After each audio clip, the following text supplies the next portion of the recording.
Please, Your Lordship.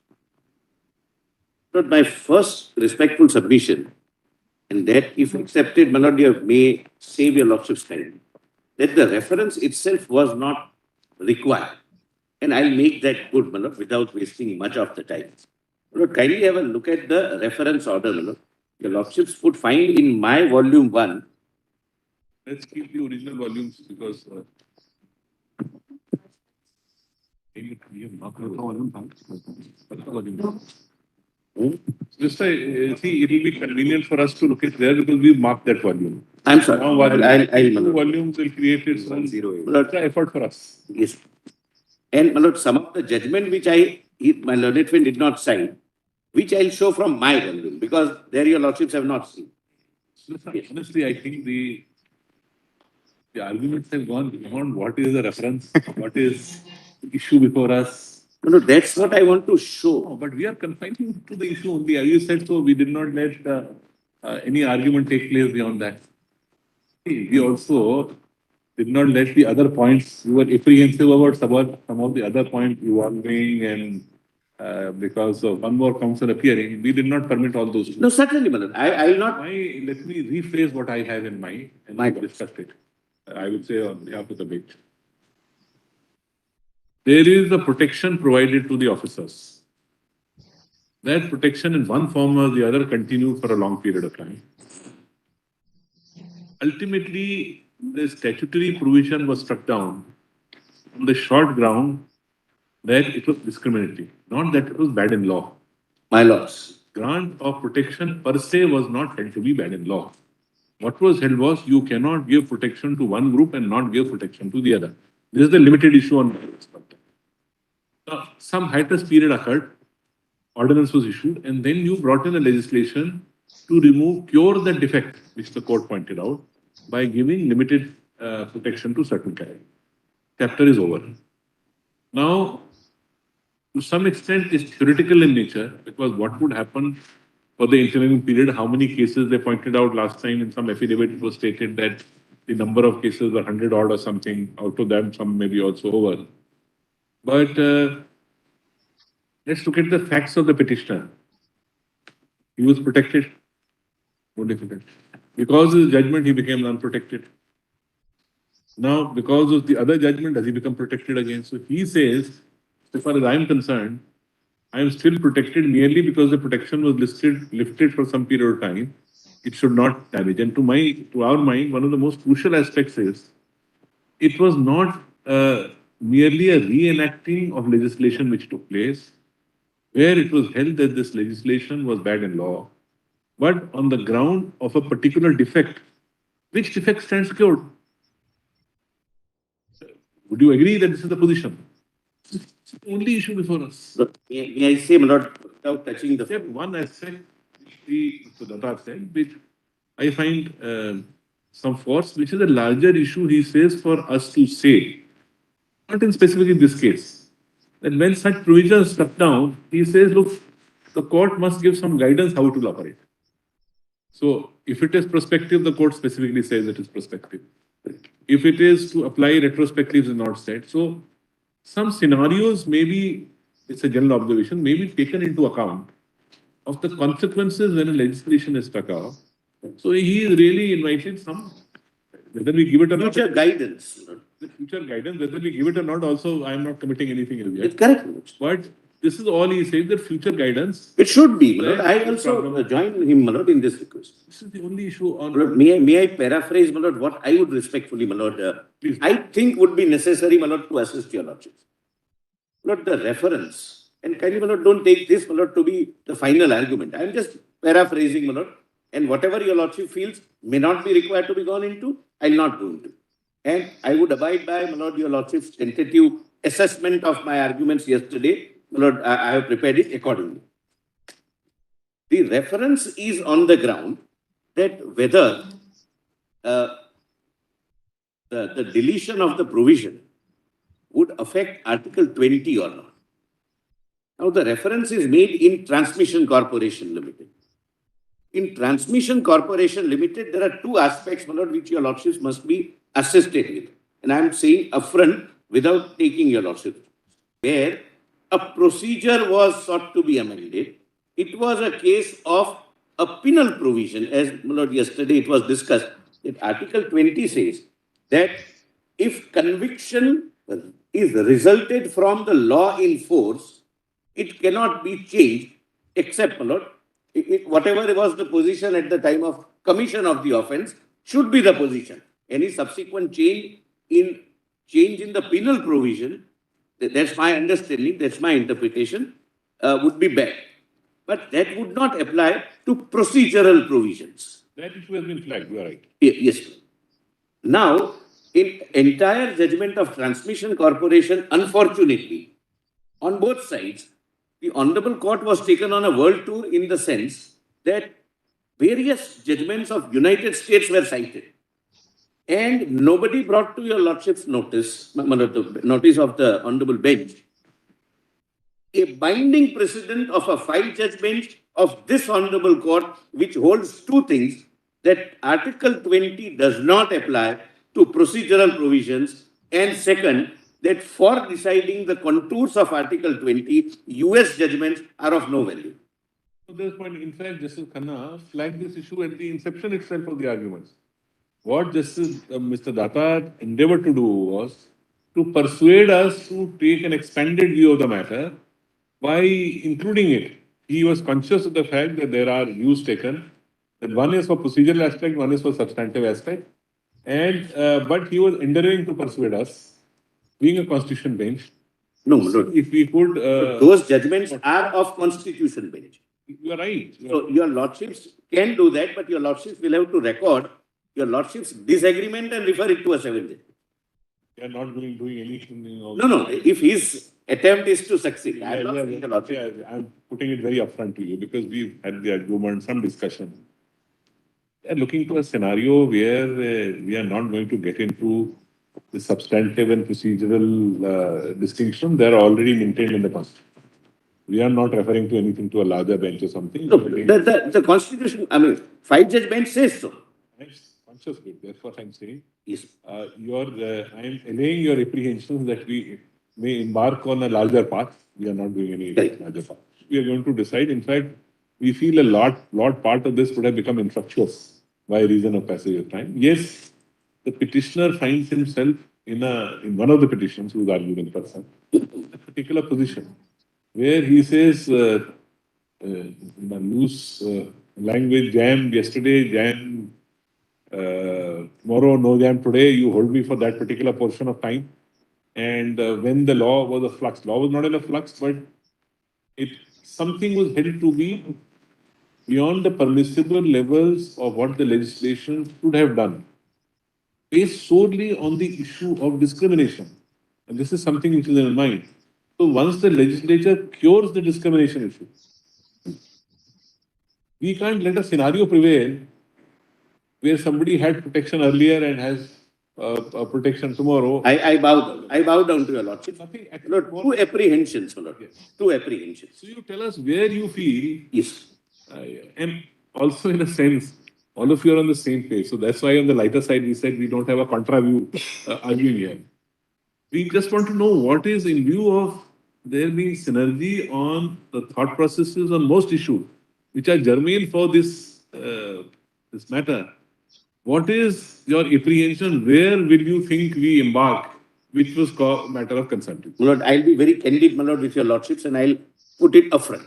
There are two apprehensions, my lord, and I'm not, my lord, trying to even attempting to be diplomatic about it. You're My not lord, first, I'm sorry, my lord. You're not supposed to be diplomatic. Yeah, I'm not. We are not supposed to be many, but we end up being one. No, you put it up. I'm putting it up front. Yes, my lord, I'm putting it upfront. Lord, Section 6A was brought in force by the government to protect the officers of the level of joint secretarial up. The reason, I cannot argue that now. The reason was that the decision-making process is... You are right. You need not labor on it. You are right. Yeah, only a minute more. But that is now set aside on the ground of discrimination or classification within the class. 17A is couched in a different way, and my apprehension is 17A is again under challenge in a PIL on the ground that 17A is contrary to Subramanian Swami judgment. Kindly see 17A. And therefore, my attempt is to persuade your lordships to accept my submission that 17A is different. Just one second. If suppose there is a petition pending challenging 17A, ought we to foreclose all issues here in the Your constitution? lordships would not, but your lordships, my lord, being persuaded. This is like the side he rightly did not try to persuade us because we said we don't want to see as a constitution bench we have to be even more cautious. Caution is decide what is before us.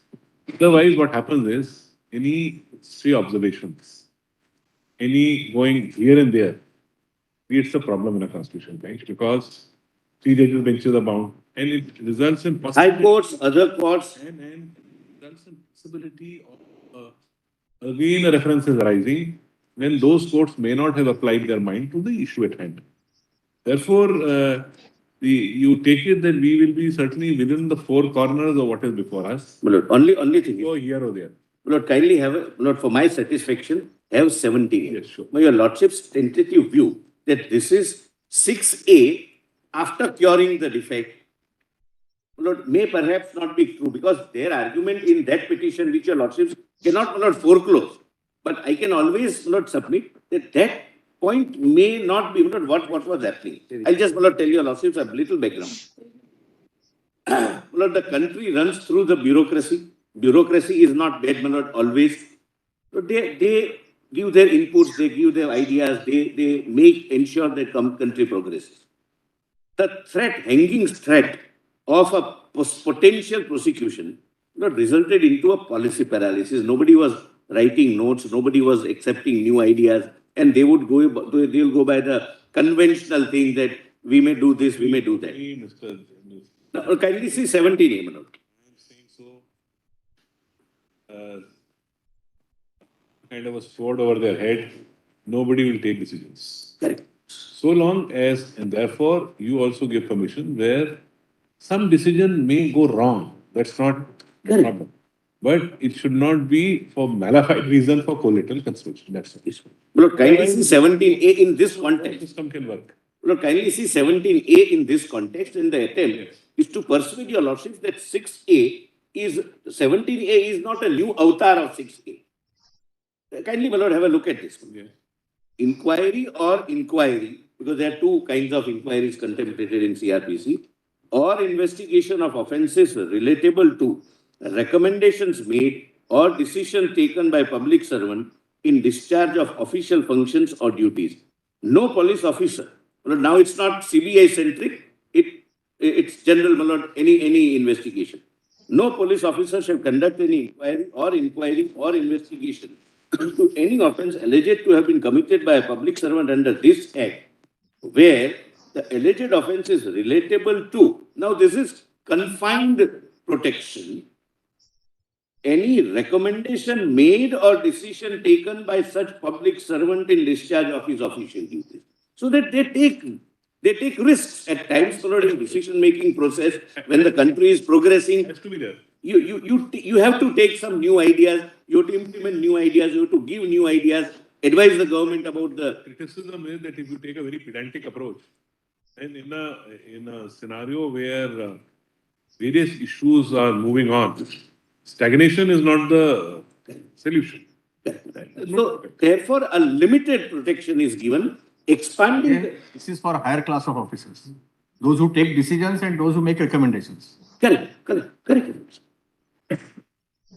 But because that's the only level at which decisions are taken and recommendations are made. What happens? Your lordships are aware, my lord, with my lord's experience on this side and that side, that at the level of the officers below who do not make recommendations, they only place the facts. These are the facts for approval, for guidance, for recommendation, for decision, etc. and the file moves. At some stage, you have to take a call. For example, Lord, we would leave the courtroom after making our submissions. No responsibility. Your lordships ultimately takes the call, whether one is right or the other is right.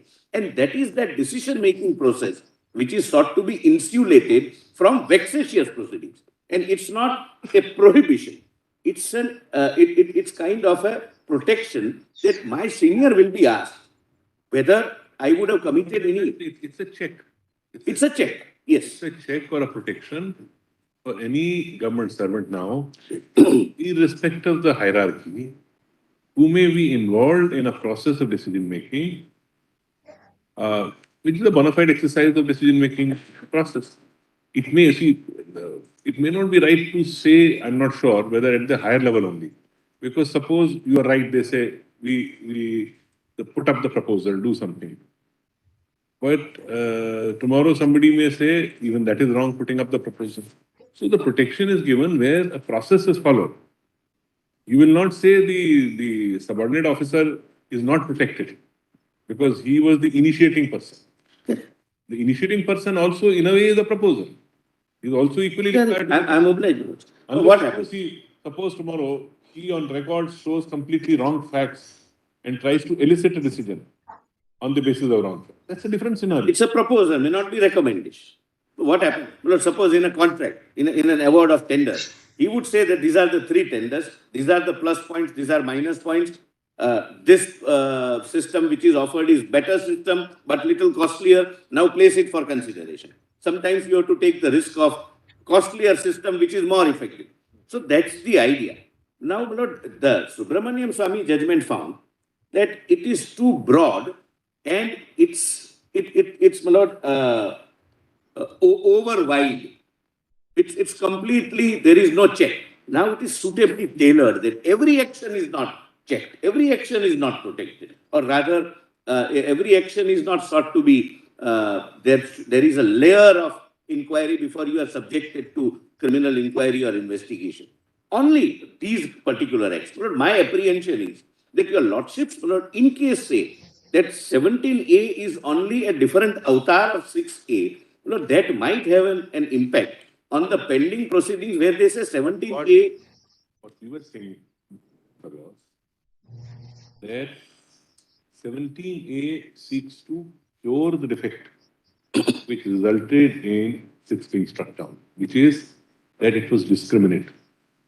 So you have tailored 17A in a narrower compass, you say, but cures that defect which resulted in the judgment. Correct. That's the only thing. So, my lord, if your lordships, my lord, can carefully and suitably, my lord, word it that that is not affected. Why do you think you will not suitably and carefully? I leave it to your lordships. And my lord, third apprehension, my lord, this is an apprehension as an officer of the court. Not, my lord, this is not the government's apprehension. Lord, the law, my lords are aware. Law whereby the honorable bench declares a declaration of unconstitutionality to be prospective only is derived from Article 141 and 142. There is no other jurisdiction, and therefore Supreme Court has said that it is only your lordships who can do that. High courts cannot declare it to be prospective in application. Now, my lord, the law is that whenever a bench decides a particular list or particular question of unconstitutionality, that bench knows what has transpired before our declaration of unconstitutionality, what events have passed by, and what would be the consequence if prospectivity is not given. So it is, my lord, my submission is that the law is, it is only that bench. I'm not on this case, my lord. I have no objection if it is held prospective. It is only that bench which decides whether to make it prospective or not. If any other bench subsequently were to decide, we will have floodgates of litigations because several provisions might have been held unconstitutional without making it prospective. And now we may have petitions that now please declare that because of ABCD reasons, that judgment delivered 10 years back will have only prospective effect, or 2 years back will have prospective. In some way, in framing the question, it became a retrospective and prospective issue. A little digression from it.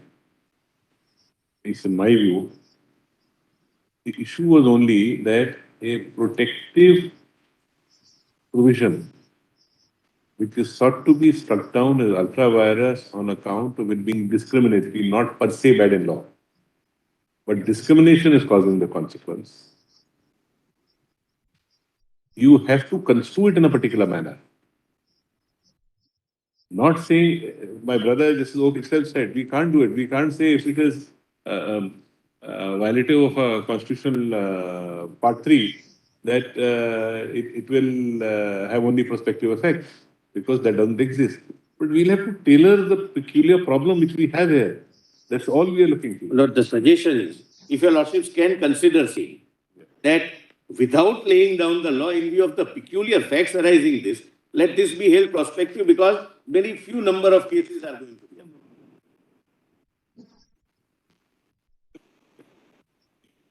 Open even to say that this is, it is not prospective in that sense, but being a protective order, what is to be done? Maybe we use Article 142 to complete justice between the parties. No, that's But in the given scenario, 142 is only for scenarios like this. because But when there is no. we are not laying down a law that such provision against the principle that unless it is set prospective, apply it. All that cannot take. Those No, we Don, not have. difficulties, and I'm fagging Mulad as a student of law again, not Mulad as a party appearing. That all of us are. Yes. Mulad, jokingly, Mulad, it says that the judges are law students who mark their own examination papers So we actually mark the examination paper of other judges also. of the other judges and of lawyers also who are making submission. Yes, Mulad, your lordships are right, Mulad. And sometimes, Mulad, the assessment takes place in the chamber, Yes. may not be in the courtroom. Mulad, the difficulty is what Subramaniam Swamy judgment, what the bench deciding Subramaniam Swamy judgment bench could have done, would have done only under 142, if at all it was to be given prospectivity. Now the question would be, can a subsequent bench do it? And if that is done, would it not permit others to come for other judgments? Understand? That now you also exercise 142 and make it prospective. That is my apprehension. We say you are being unnecessarily apprehensive. There is an old saying कि रहम का इलाज लुकमान हकीम के पास भी नहीं. So, Lord, your lordship knows the ingenuity of our litigants. Lord, of course, ingenuity of litigants and your community's ingenuity, we of course are quite aware my of. lord, I didn't want to Your insult ability- us, my lord, but it is our ingenuity, my lord, which we hire. And your ability is both. That is how. That is Well, why some- you are there. My lord, suppose, hypothetically, just, my lord, a presumption, there is no such provision, case. Some provision of, my lord, say, Mines and Minerals Act is declared unconstitutional, either on the ground of competence or on the ground of violation of article. Something has happened in between before before declaring it unconstitutional. The bench declares it to be unconstitutional, does not make it prospective. And a petition is filed that now please declare it to be prospective. Can another bench do it? That would be the question. Then we know. I am slightly different. See, even what is he talking about? He is saying, for future, lay down some guidance principle. Though I'm very doubtful we can, as such, lay down guiding principle. Only thing is, we are flagging an issue, not even laying down a guiding. We are flagging an issue that while striking down a provision is unconstitutional, the bench is expected to look into the issue of the consequences. Beyond that, we can't say in this scenario you will do so. Again, it's quicksand to step into these issues. That we will not do. We are, I sometimes repeat, we are not theoreticians. We have to decide. Lordships can consider saying it is desirable. We have a list between us. Our job is strictly to decide the list between the parties, not to go beyond. Yes, my lord, but not in a constitution bench format. My lord, that list may or may not be relevant. But look, your lordships are deciding But the we- question. No, but we are not going to go here and there to decide. No, correct, my lord. Correct, but that's. Mehta, the difficulty was before the constitution bench. Yes, they had only deleted the words joint secretaries and above. It would have led to heaven, because there would be large number of other cases where their junior officers would have been prosecuted. They would have then got protection of 6A. Which could not have been. That cannot be done. It cannot be. So what they did was, they struck down 6A. Saying that it was discriminating. Now, the very, very limited issue arises. somebody is saying that in spite of the section being struck down, that protection will continue. Because I had committed the offence is alleged to have been committed during the when 6A was in the statute books. So declared by the court to be ultra virus. That is on prospectivity, not Article 20. No, yes. Yes. So now, one is the plea taken on Article 20, which we'll have to deal with, saying that this protection is covered by Article 20, even if it's procedural. That we'll have to answer that one way or the other. One way or the other. Not that it is covered. Not it's Lordships can say it is not covered. correct. You're right, and therefore you have taken up the plea that it is procedural and therefore not covered. It's only the substantive. And there is a substantial Yes, law. you may be right on that. Let me put it. You may be right on that. There's substantive law, and you just I don't remember this. I don't know the judgment period. Well, that is Rao But that Shiv Bahadur, 588. our understanding was also the same. We put that query to. Yeah, my lords yesterday put that. Now the other issue is what is the effect thereof. The real issue is what is the effect thereof. When a statutory protection is withdrawn or struck down as unconstitutional, should we say that it should apply prospectively and not retrospectively? Because certain anomalies may flow in case we say it will apply prospectively. You are saying that we should not do it under, as a second bench, we should not be able to do it. But that may have its own consequences. Sometimes as judges, we may not be able to appreciate the full consequence. Look, legislation, when it is made, it studies data, it examines various. We do not have that privy. Probably the bench may not be aware how many cases are there at the time when the judgment was pronounced, wherein 6A issues arising. So we may not be privy. So to say that the court cannot, in a subsequent bench, declare that it is prospective, may be a little difficult. In any case, suppose a review had been filed or curative had been filed, and we have cases wherein you have been filing curatives even with regard to the appointments, etc., of police officers, where we have modified the directions, keeping you the difficulties expressed. So that power, don't, if you feel that that power should be taken away from us, No. you may have, No, my lord, nobody can take it away. Your lordships have conferred that power on your lordships, and only your lordships can take it away. I'm not on. we But the judgments have said so. That's my worry. It's not the case, my lord, as a proposition of it. I'll give you an example. Suppose curative or review comes later on. That bench may not be available at all to decide who is to decide the review of curative. That's We don't shut it out. You are in a review, if I may say so, on a constitution bench, which we have listed in the month of January, where you have come after, the government has come after 19 years in a curative petition without a review. Can we say this cannot be decided by any other bench than the bench which decided it? No, but yes, union carpet. Your lordships are right. Lord, Therefore, we are circumspect in laying down very wide parameters for anything. Because there may be exigency of situation. Here the exigency is, and you are appreciating the exigency where, I don't know how many cases are left, but there is a hiatus period. You and You also feel- mostly would be 2, subsection 2 You are of also 6A. wanting, as you have reframed 70A, a protection to be available against alleged to have been committed by a public servant under this act, where alleged offensive is relatable to recommendation made or decision taken. You yourself, the legislature in its wisdom, has given this protection. Correct, my lord. I am not against the protection. Protection was earlier there, protection is now there. The protection, in some sense, you are saying is narrower because you have worded it in a more restricted way in some ways. But it is expansive in the sense that it doesn't restrict it to a particular category of person, which was the cause for striking down as discriminatory. Therefore, that being the position, I thought everybody is on the same page, but we have to find a solution for the peculiarities of some cases which may be still pending, like You and Fab, it was only. how to deal with them. That's the only thing. Lord,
Lord, that's the position, my lord, in, We are clear with what we want to do.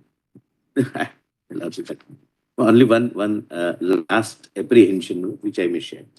Lordship knows, my lord, Transmission Corporation refers to the larger bench saying that effect of Article 20 needs to be examined by a constitution bench.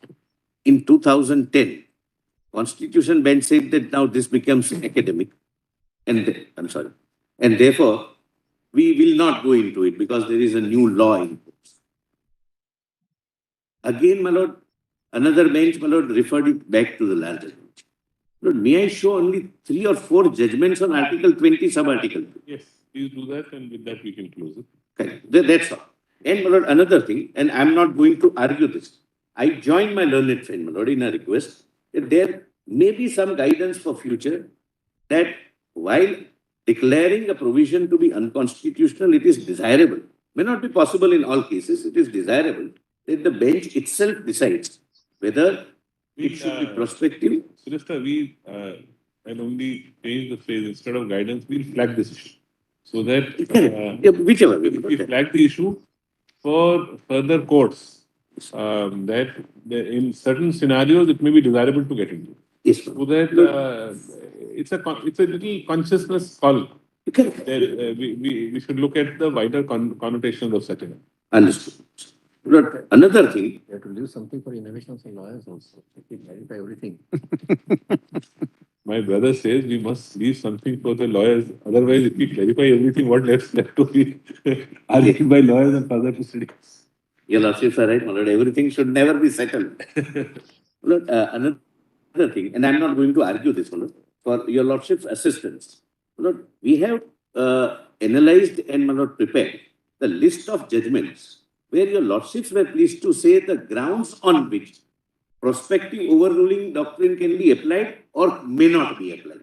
That, if your lordships can consider, so that for future guidance, that ultimately your lordships would only flag. I have only one copy, other copy being, my lord, printed, but these are all judgments where, for example, my lord, it says that prospective overruling not to be exercised generally in service matters. Then, my lord, when it is to be exercised, what are the fetters? Just keep it in mind. Writer side, I'm conceptually against writing theses. Lord, that's, your lordships may say this in the judgment, my lord. Everyone would be happy. I've said so. Everyone would be happy. I've said so in judgment that we are here to decide on this. We are not theoreticians to decide a theory. Because in many judgments, especially, my lord, larger bench judgments, A concurring with B, B dissenting with C, but C concurring with A. That's We it. do not know, my lord, what ultimately who concurred with whom. That's the consequence. Affects courts sitting in benches. Correct. Fortunately, unfortunately, that's the scenario. We generate so much of volume, we can't sit together and decide everything. And, my lord, your lordships would know better. In earlier judgment, 5 judge bench judgments, reference cases, 5, 6, 7 pages, and the law was crystal But clear. then we were never burdened with 5 volumes of judgments, another 5 volumes from this side, 10 volumes. We have Lord, there were no Xerox copies and there was cut paste. There was no cut page, there was no computers. So nobody could, at a click of a button, you have to do research, get all the judgments. And Now all these compilations are thrown at us and everything is reported. SCC also wants to make 20 volumes. Every reporter wants to make 20 volumes. Therefore, whether something is reportable, an order, distinction between an order and judgment is also lost.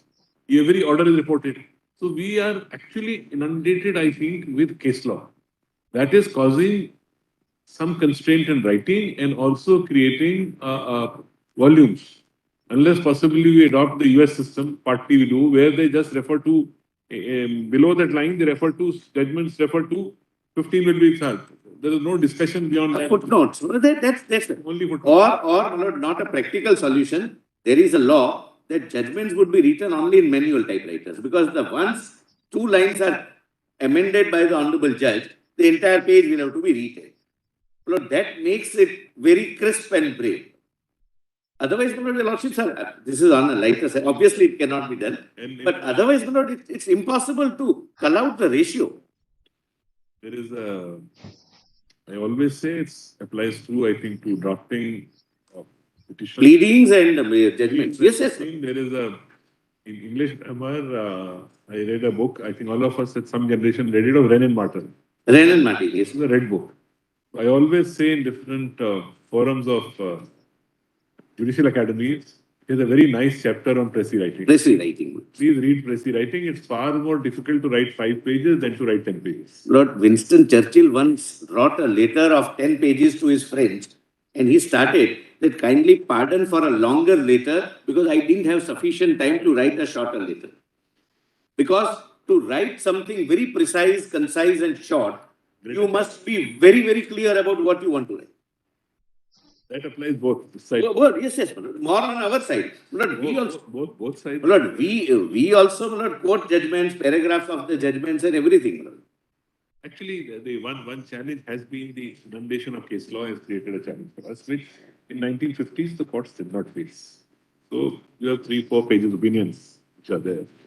They were not burdened with this volume of case law, nor were the legal fraternity burdened. So nobody, as you said, many technology changes have brought their own issues with it. Yes, yes. There are not many typical constitutions. Whispering aloud what brother says, he said there were also not many reviews and curative petitions. That is ingenuity on this side, Manoj. So sometimes we opened a curative petition issue. Today, I think in 1 month I must have signed these 50 matters of curatives.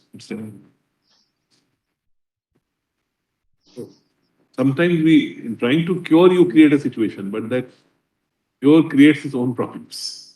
Yes. You wanted to point out those couple of judgments. Lord, few judgments, Manoj, only, and I will not be repetitive on Article 20, Sub-Article 1. You've taken cognizance. I think that Yes. Lord, please come to, Lord, my volume 2, because this is not in their volume, or they have not referred to some of them, and therefore, Lord, your Lordship must not have marked. This, I'm sorry.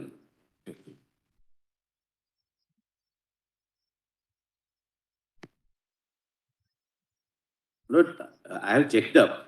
In Transmission Corporation, only American judgments are cited, I have already pointed out. Even those judgments says what our courts have said. It doesn't say that procedural thing. I do not know, Lord, what prevailed upon us on this side not to assist the court with these binding judgments of constitution benches, which says that American judgments can be relied upon for Article 20 interpretation. Please see, Lord, 484. one of the judgments, at least Mr. Datar referred to, I found that passage there that the American judgments have their own limitations in context of the American Constitution. Correct, correct. Well, every constitution evolves based upon our social ethos, our problem, financial position of the nation, etc. But a constitution can never be interpreted based upon judgment of other countries' constitution. Now, kindly come to page 484.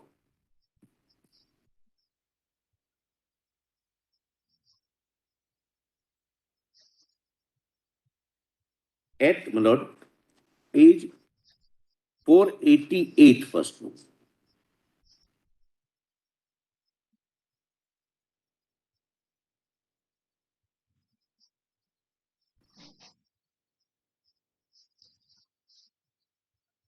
Yes. Lord, at 488, somewhere in the middle, Lord, since I am not taking your Lordship's time, I am not reading the full. Lord, somewhere in the middle, if your Lordships can come, which starts with on the footing, 10th line from the top. Lord, Lord, this is a constitution bench judgment. 5 judges in 53. So this Transmission Corporation had the advantage, but was not placed for your Lordship's consideration. On this footing, your Lordship gets them? Yes. Is it soon after Keshava Madhavan Menon? Yes, my lord. Three lines below that. 3 lines below that. Yes. From Madhavan Menon. 3 lines. Keshwan Madhavan Menon, which documents are that? Minister, instead of, if we take any of the SCRs, SCCs, The classitum. photocopies, The advantage is that the concerned line and passage are there. SCC online doesn't have that facility. Correct. And the classic term is also, classic term is not there. Please, on this footing, it was argued that even on the assumption of the convictions in this case being in respect of new offences created by ordinance 48 or 49, after commission of the offences charged, the fundamental right guaranteed under Article 20 is not attracted thereto so as to invalidate such conviction. The contention, however, cannot be upheld. On a careful consideration of the respective articles, one is struck by the marked difference in language used in Indian and American constitutions. Section 9(3) and 10 of Article 1 of American Constitution merely says that no ex post facto law shall be passed and no state shall pass ex post facto law. But in Article 20 of the Indian Constitution, the language used is in much wider terms, and what is prohibited is the conviction of a person or his subjection to a penalty under the ex post facto law. The prohibition under the article is not confined to the passing or validity of the law, but extends to the conviction of the sentence and is based on its character as ex post facto law. The fullest effect must therefore be given to the actual words used in the article. Nor does such a construction of Article 20 result in giving retrospective operation. Lord, Your Lordship, you can skip and kindly come to para 9, the heart of the matter in my respectful submission. In this context, it is necessary to notice that what is prohibited under Article 20 is only conviction or sentence under an ex post facto law and not the trial thereof. Such the offence or the court different that which had competence at the time, I'm sorry, my lord, such trial under a procedure different from what obtained at the time of commission of the offence, or a court different from that which had complete competence at the time, cannot ipso facto be held to be unconstitutional. Procedure is not hit by Article 20, as my lord at the outset pointed out. A person accused of the commission of an offence has no fundamental right to trial by a particular court or by a particular procedure, except insofar as any constitutional objection by way of discrimination or violation of any other fundamental right may be involved. Now, Your Lordship, my lord, kindly come to what argument would be. This is a constitution bench judgment. 5 judgment delivered in 53, not taken note of in Malord Transmission Corporation, while saying whether it applies to procedure or not. First of all, it was not a procedural provision in Transmission Corporation. It was a penal provision of sentencing. So that question perhaps did not arise. Nonetheless, my lord. Lord, now kindly, my lord, come to the next judgment. 499, my lords. That is State of West Bengal. Again, my lord, a constitution bench judgment, which was not placed, my lord, for your for the consideration of the court. Here, my lord, the court, para 13. Could you repeat the page, please? Lord, I'm sorry. It is page 499 490. in my volume number 2. The citation I have given in the volume, so I'm not referring to the citation. Court comes out with a little nuanced argument on Article 20.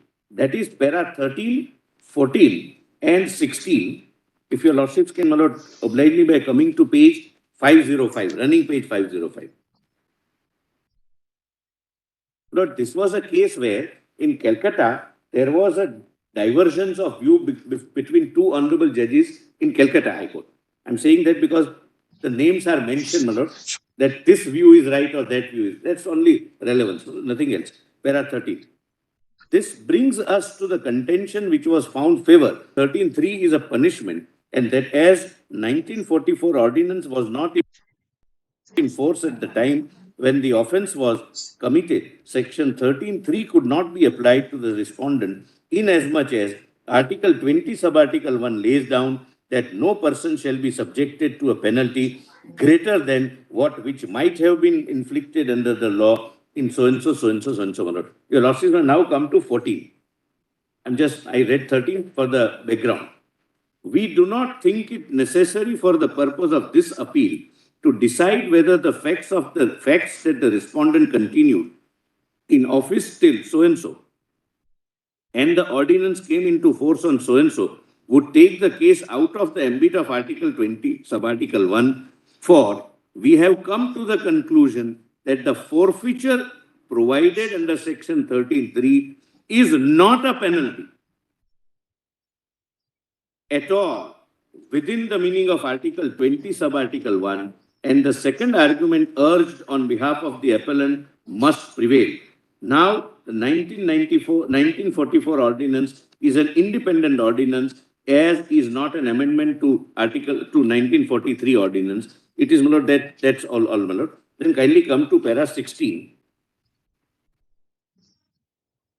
My lord, a different dimension, my lord, the same question is examined from a different dimension. We may, in this connection, refer to Rao Shiv Bahadur Singh, my lord, the first judgment which I read, versus state of so-and-so, where Article 20, Sub-Article 1 came to be considered. In that case, it was held that the prohibition contained in Article 20 of the Constitution against convictions and subjections to penalty under ex post facto law is not confined in its operation to post-constitutional laws, but applies also to ex post facto laws passed before the Constitution in their application to pending proceedings. Now, this is important. This court further held that Article 20 prohibits only conviction or sentence under an ex post facto law and not the trial thereof. Such trial under a procedure different from what obtained at the time of the offence or by a court different from which had competence at that time cannot ipso facto be held to be constitutional. Now, this is the new nuance. Can you not have a look at this? Therefore, this case shows that it is only conviction and punishment as defined in Section 53 of the Indian Penal Code, which are included within Article 20, Sub-Article 1, and a conviction under an ex post facto law or a punishment under ex post facto law would be hit by Article 21. 53, if your lordship sees, your lordships may also see Section 2, subsection 38 of General Clauses. The Constitution bench says that it is only when this is the result, imprisonment, etc., death penalty, etc., that Article 20, Sub-Article 1 applies. Not to procedure, and even forfeiture is not treated to be a punishment, my lord. And kindly see 53. It's not quoted, my lord. Your lordships can have, my lord, IPC 53. Even fine is a punishment. But rest is outside the scope of Article 20, Sub-Article 1. And General Clauses Act also, if you can.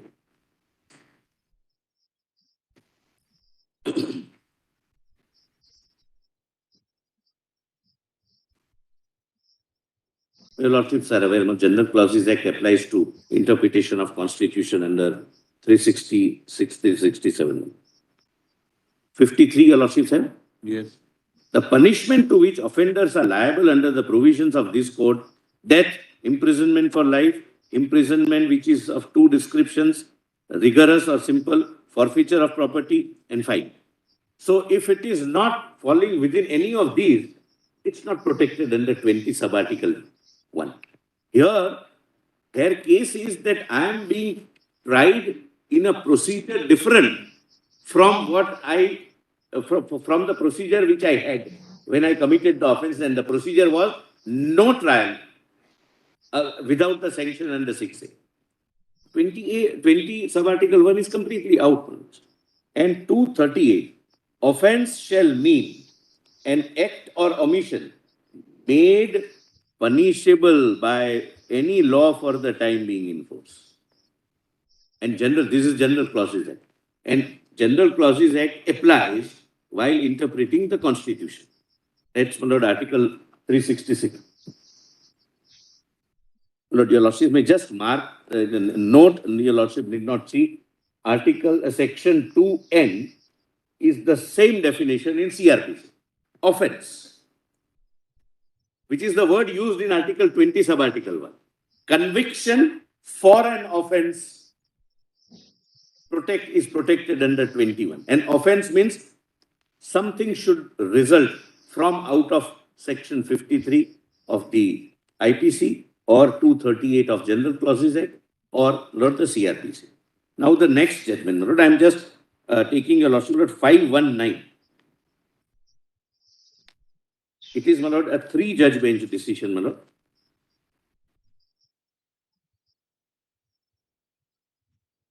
And only one para, my lord, para 6, para 16, I'm sorry. 519. 519, my lord, and para 16, your lordship would find, my lord, at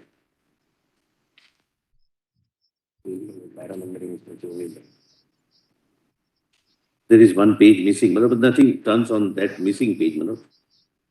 My lord, kindly the 6, not 16, my lord. Para 6 at 521. And last 5 lines just before Maxwell in his book, my lord. I'm just trying to confine my arguments not to read the whole. It starts with but an ex post facto law.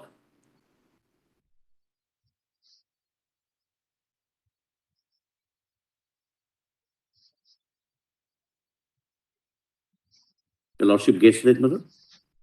521 is. Para 6. Yeah. Yes, my lord. Para 6, there is a quotation from Maxwell in his book, Interpretation of Statutes. Yeah. Just above that, my lord, 5 lines. But an ex post facto law, Yes. which only mollifies the rigor of a criminal law, like, my lord, sanction, does not fall within the said prohibition. If a particular law makes a provision to that effect, though retrospective in operation, it will be valid. The question whether such a law is retrospective and if so, to what extent, depends upon the interpretation of a particular statute. But, my lord, it says that if some rigors of the procedural criminal law is mollified, it would not be protected by Article 20, Sub-Article 1. And, my lord, your lordships would bear one factor in mind. All these judgments are considering legislative enactments, which were challenged on the ground that they violate fundamental right, namely Article 20.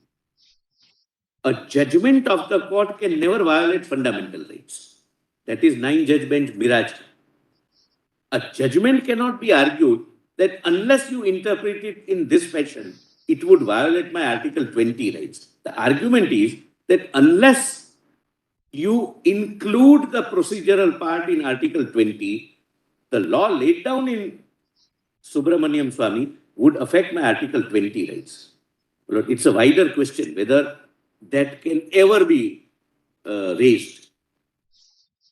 A legislative provision can be attacked on the ground of violation of Part 3, not the judgment. That's under 9-judge bench. Miraj Karma, it's 66, Volume 3, SCR 744. I'm not troubling your lordships. The law is too well settled. Then 529, another constitution bench, again prior to Transmission Corporation, and ought to have been, in my respectful submission, cited by us, 529, us means on this side,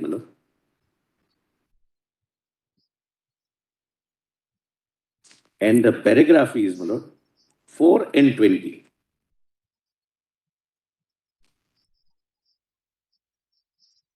Whether, kindly see para 4 at page 529, my lords have got. Mikhtar J, Justice Mikhtar hailed that Section 23(1)A violated Article 14 of the Constitution and was accordingly ultra-vires the Constitution, and that the relative provision of Section 23D must also be condemned. Regarding the second point, namely, whether Section 23(1)A, having been substituted by the amending Act of 39, Act 39 of 57, would have retrospective operation in respect of the alleged offence which took place in 1954, The High Court came to the conclusion that petitioner had a vested right to be tried by an ordinary court of land with such right of appeal as were open to all, and although section 23(1)(a) was procedural, where a vested right was affected, prima facie it was not a question of procedure. Therefore, the High Court came to the conclusion that provision as to adjudication by the Director of Enforcement could not have any retrospective operations, etc. My Lord, kindly come to para 20, the finding of the Constitution Bench. Again, my Lord, a very small judgment running into 4-5 pages. Para 20, my Lord. Mr. Chatterjee, your Lordships have broken. Mr. Chatterjee, the learned counsel for the respondent urges that a substantive vested right to be tried by an ordinary court existed before the amendment and relied upon Maxwell, where it is stated the general principle, however, seems to be that alterations in the procedure are retrospective unless there is some good reason against it. He says that there is a good reason if the principles of Article 20 are borne in mind. In our opinion, there is a force in the contention of the learned Solicitor General. As observed by this court in Rao Shiv Bahadur Singh, the first judgment, my Lord, of the Constitution Bench, which I read, a person accused of commission of an offence has no vested right to be tried by a particular court or a particular procedure, except insofar as there is any constitutional objection by way of discrimination or violation of any other fundamental right is involved. 6A being there or not being there is procedural.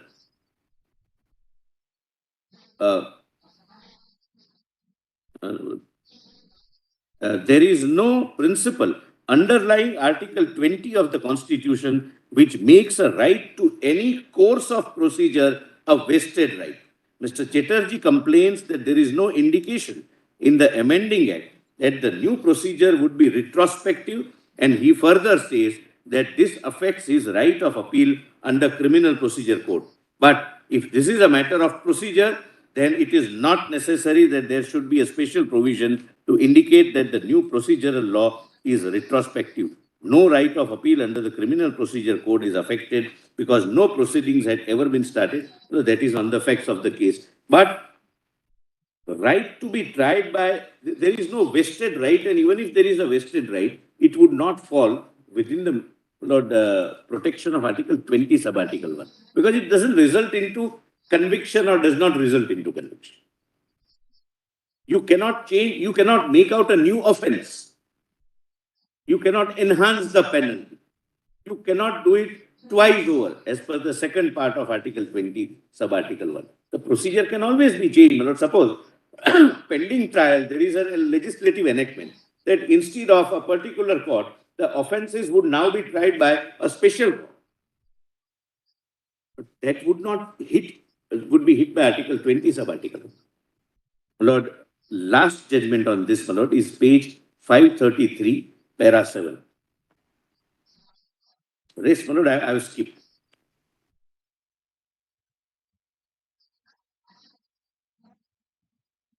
And please see the facts, my Lord. They are narrated in brief at para 534. in my Lord, the detailed head note. Only one and two detailed head note. What were the facts of the case? Somewhat similar, therefore, my Lord, I am pointing out. Lordships have page 534. Yes. The my Lord, detailed head note at 534, my Lord. The appellant was charged under section 60 in 1963 for offences under section 120B and 161 IPC as well as section 5 of Prevention of Corruption Act. The trial court by its order dated so-and-so acquitted the appellant holding that as section 5(3) had been repealed by act of so-and-so and as no specific instance of payment of bribe to the petitioner could be proved, the accused could not be held guilty of charges. An appeal was filed to the High Court, and during its pendency, Act number so-and-so came into force, reviving section 5, subsection 3. The High Court upheld the validity of the Act and remanded the case for trial from the stage at which it was pending. In appeal before the Supreme Court, the appellant contended that the trial cannot take into account the provisions of 5(3) after its repeal on December 1864 and 2. Article 60, Act number 16 of 67, which revived 5(3) and made it applicable retrospectively, was void, and unconstitutional, being violative of Article 14 and 20 sub-article 1 of the Constitution of India. Now, para 7, my lord, is the finding.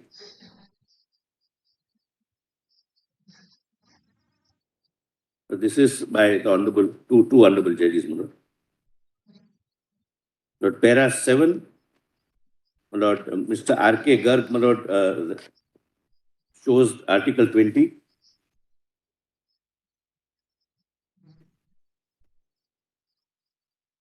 Can you, my lord, come to page 540, the first line? Yeah. Usually, your lordship gets that. Usually, a law prescribes a rule of conduct by which persons ought to be governed in respect of their civil rights. Certain penalties are also imposed under the criminal law for breach of any law. Though the sovereign legislature has power to legislate retrospectively, creation of an offence for an act which at the time of its commission was not an offence, or imposition of a penalty greater than which was under the law provided violates Article 20 sub-article 1. It is well-known case of so-and-so and also American case so-and-so. The principle underlying the provision has been fully discussed. Please mark this, Mr. All that Article 20 sub-article 1 prohibits is ex post facto law and is designed to prevent a person being punished for an act or omission which was considered innocent when done. If I do something today, it is not a punishable offense, and the legislature makes it an offense tomorrow, retrospectively. I never knew while doing this that it's an offense. That's the long and short of Article 20, my lord. Kindly, my lord, thereafter skip Rao Shiv Bahadur Singh's quotation and only one para. Thus, the appellant cannot object to a procedure different from what obtained at the time of commission of the offense. The offense that was committed was when Section 5(3) was in force, and by Act 16 of 67, the procedure is revived. It is not as if the procedure is brought into force for the first time. Lord, this is to buttress my respectful submission that mere procedure, mere change in procedure, or mere change in some stage of trial would not be hit by Article 20, sub-article 3. These are my submissions of Article 20. Lord, only one judgment, my lord. Lord, as your lordships have already, my lord, indicated, whether it is void or whether it is operating, etc. Lord, in my consideration, for the simple reason that all these judgments, my lord, which were cited by my learned, were recently considered. And, my lord, only one para I will read where, in my respectful submission, the crux of the law laid down by your lordship so far is earmarked and is given, my lord. Sir, it was a separate.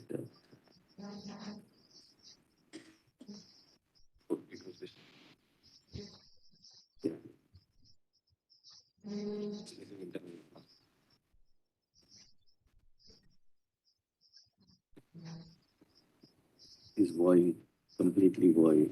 तो नागेश्वरराव नहीं होंगे, अलग lordship में क्यों होंगे? मतलब we are forgetting the.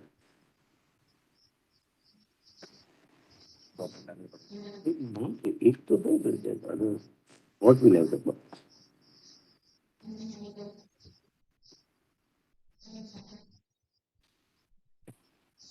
कौन सा था?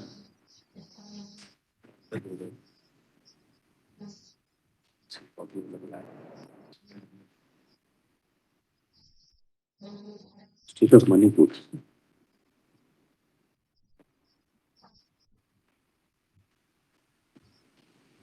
Manipur. Lord, dear lordships, there's a citation.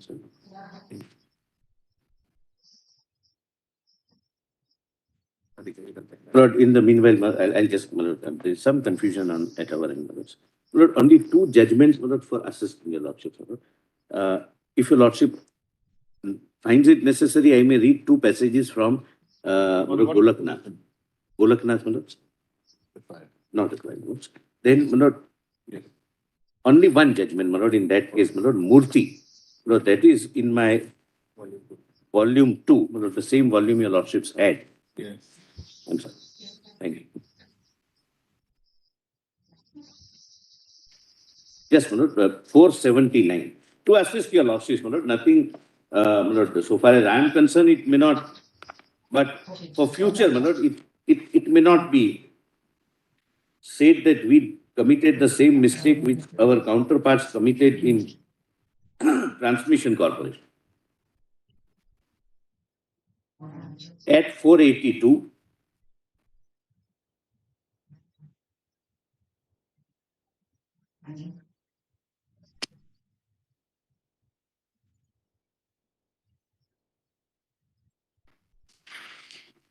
para 8, Manoj. Lordships have the. Yes. The learned counsel for the appellant submitted that the approach of the High Court is erroneous as the law declared by this court is presumed to be the law at all times. Normally, the decision of this court enunciating a principle of law is applicable to all cases irrespective of its stage of pendency because it is assumed that what is enunciated by the Supreme Court is, in fact, the law from inception. The doctrine of prospective overruling, which is a feature of American jurisprudence, is an exception to the normal principle of law, was imported and applied for the first time in LC Golaknath versus so-and-so. Prospective overruling is a part of the principles of constitutional canon of interpretation sorted to by this court while specifying the law declared by it earlier. It is a device innovated to avoid reopening of settled issues, to prevent multiplicity of proceedings, and to avoid uncertainty and avoidable litigation. In other words, actions taken contrary to law declared prior to the date of declaration are validated in larger public interest. The law as declared applies to future cases. It is for this court to indicate, please mark this, Manoj, as to whether the decision in question will operate prospectively. In other words, there shall be no prospective overruling unless it is so indicated in the particular decision by the same bench. Lord, I have no objection, my lord, in your lordship saying that. My worry is that if the This is why in the beginning, when the petitioner had arrived, I said that, please correct me, my understanding is, where prospective overruling has to take place, it must specifically say so. It's a settled proposition. my lord, we may not have petitions that for other judgments now hold that it is prospectively applicable. That's the only, my lord, application. And my lord, one last judgment, my lord. Last, the last. La- Yes. Isn't it? My lord, my lord, I'll present a note, my lord, for your lordship's consideration. Your lordships may consider ignoring it, my lord, while writing the judgment. If your lordship considers needs to be quoted, my lord, maybe the citation part only, may not be the whole thing. What are the factors the court would consider for declaring a particular provision, a particular judgment to be either prospective or retrospective in nature? There is a case law on that, my lord. And that, my lord, I don't wish to read it, but I am not placing it. My lord, if your lordship feels, your lordship may, for future guidance, indicate that these are the parameters, which of course would never be exhaustive parameters. My lord, parameters may change from fact situation to fact situation, new challenges, and your lordship would devise new ways of doing complete justice under 142. But these are, my lord, the broad parameters settled so far. Lord, last judgment, my lord, I'm not, Lord, it was a Manipur Which you could not locate at that time. pardon? Which you were trying to locate and you could not locate. Yes, sir. Circulatedly. Yeah, my lord, there, I'll just see the proposal, I'll show the proposition. Proposition is all the judgments, my lord, that if it is legislatively incompetent, it is void ab initio. If it is violative of part 3, it is merely inoperative. Every judgment is considered, and the 3 honorable bench, my lord, say that this is the crux, that it is difference, distinction without difference. The phraseology is mine. That ultimately it is void unless Your compilation, Mr. Ratna? it will not be. But this is exactly what was said by many benches, that don't make such a distinction. right from basic. But you can cure the defect. That it is no reaffirm, my lord, so that the sense. Then I'm not opposing you. No, with no, Your that. Honor, He is saying not that if this. you have this thing, it will help him, that's all. Yes, certainly. My lord, Look, this is a distinction. Venkatram Iyer in Pisikaga, that was disapproved with the review in 5 judges. And again, subsequently in judgment, they said there's no distinction. Your lordship declares the law, it's invalid, that's all, both ways. And Yes. Justice Matthew points out, incompetence is a restriction subject-wise, whereas part 3 is a restriction right-wise. That's how just Matthew makes a distinction. Well, only thing I'm respectfully urging is in none of the judgments there was a question where after the declaration of invalidity or unconstitutionality, there was a curing of defect. So this judgment says that except in second case, you can cure the defect. Second case meaning thereby when the law is declared unconstitutional as violative of article part 3, as my Lord Justice Khanna yesterday indicated, that some provision is declared unconstitutional on the ground that you are not provided for hearing. And the legislature fills up that lacuna. So it would be void till it is cured. So whether it is from the beginning, etc., my Lord, may perhaps not arise, my Lord, in facts of the case. Thank you. Yes, anything else, Mr. Datta? And my Lord, there is, I'm so sorry. What is that? Legislature intervenes, then legislature, etc. My Lord, I'm sorry, my Lord, one judgment, my Lord, for my He will satisfaction. keep looking to your left, he will keep reading you judgments. No, I'm sorry, my Lord. We work, my Lord, a little late night, my Lord, so it's not part of my initial compilation, my Lord, and we always, my Lord, it's 1963, 2 SCR 747. This would have, my Lord, relevance, my Lord, would really assist your Lordship. It's a unanimous 5-judge bench judgment. 1863. Volume 2 SCR 747, sorry, 747.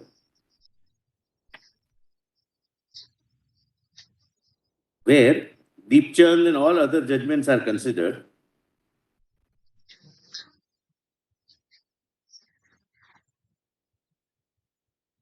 And this is a constitutional, para 16.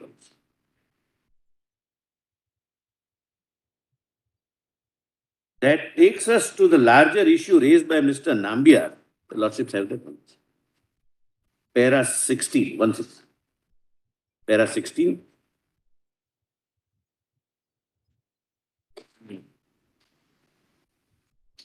That takes us to the larger issue.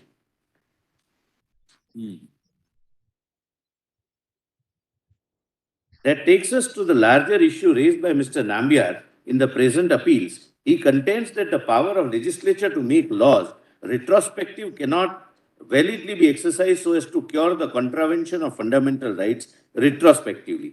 His contention is that the earlier act being dead and non-existent, the impugn notification contravenes Article 31(1), and this contravention of a fundamental right cannot be cured by the legislature by passing a subsequent law. This is not the question, but I may not trouble your Lordship.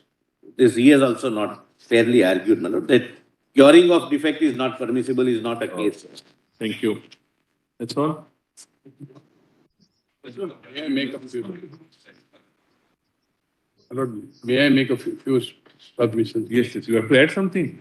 Yes, I have to add slightly. I will not add to what my the learner has just said, but slightly different one on the consequence. Supposing I'm only on the mainly on the consequence, if it is held that it is, my Lord, it is prospective and not retrospective, etc. My Lord, what is the consequence? I'm only addressing my lords on the consequence part, because other parts have been dealt with by the learned SG. Right, just one. Do we take it that your stand is after the stand of the government of India, Union of India is that after the judgment, Subramanian Swami says the accused is not entitled to rely upon Section 6A as invalidating the prosecution? Is that the stand? That would be the stand. And the alternative stand is, even if 6A applies, what would be the scenario? No, that's something separate. The first and foremost stand is 6A is per se not applicable and cannot be taken as a defense violation of 6A cannot be taken as a defense. That In any case, protection is provided in terms of sanction. Yes. Before the prosecution is filed, sanction has to be obtained. and there would be protection even Sir, in the only one, my submission was that it would not be hit by 20 sub article 1. No, for- If your lordship makes it prospective, they can take No, protection of this. That's the second part. Yeah. That if we hold to the contrary, then it is not hit by section 20. Obviously, if we hold that it is not, it's retrospective, then it is not hit by article 20 clause. Otherwise, it has to be, it will be always prospective. Yes.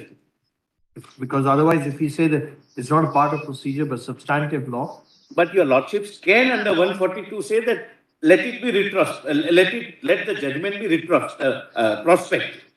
And the protection which was available may continue to be available. I am not against that protection.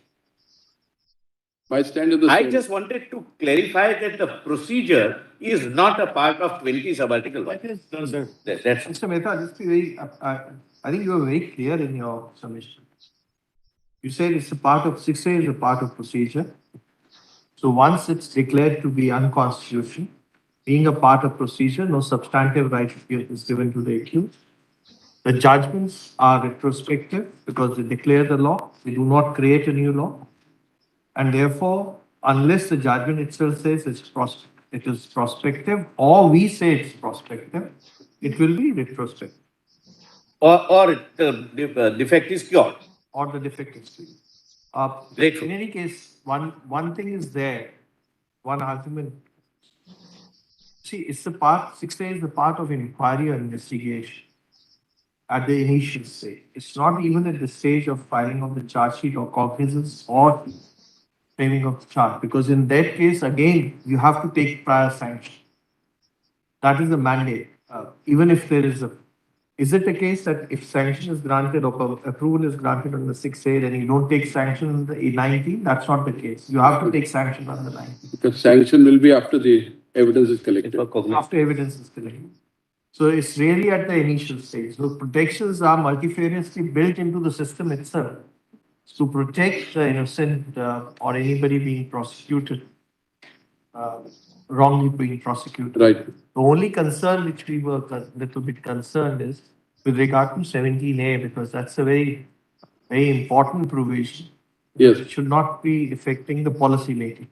In fact, my stand is that 17A has to apply. That is my stand. Whether That it it will apply retrospectively? it will not. cannot- it cannot apply. Why?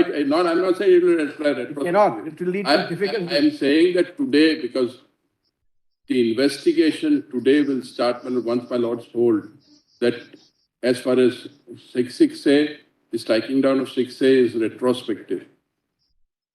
But my lords may kindly have a look that it applies 6A, and the rigors of 6A will still stand for the intervening period from till to May 2014 till the judgment is delivered. That is one stand which the other side has taken, my lord, if my lords recollect. They say that the immunity will continue. That's Correct, what they're correct. saying. Because they brought it under the Yes, immunity. my lord. Now, what is the effect of the immunity continuing? That is what I'm going to address, my lord, only on that aspect. And therefore, kindly have a look at 2 or 3 provisions. First, 6A, my lord, 6A deals only with inquiry and investigation. My inquiry is defined, my lord, my note is there, my lords may kindly have a look at my note. We talk to the other side.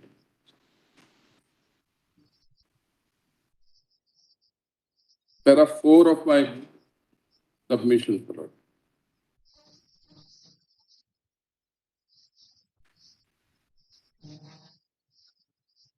The prohibition under 6A is at the stage of inquiry or investigation, not beyond that, as my lord rightly said. My inquiry is defined under 2G of the code, section 2G of the code, my lord, which I have extracted in para 5 of my submissions, my lord. Inquiry means everything other than a trial conducted under this code by a magistrate or a court. In Hardeep Singh versus State of Punjab Constitutional Bench judgment, my lord, your lordships have held the stage of inquiry commences. That I've explained. Insofar as the court is concerned. That's one.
Arrest is, Yeah. FIR is first, arrest is subsequent. Your lordships have held that sanction is not part of investigation because of Correct, the correct. collection of evidence. But there is a approval 6A part of investigation.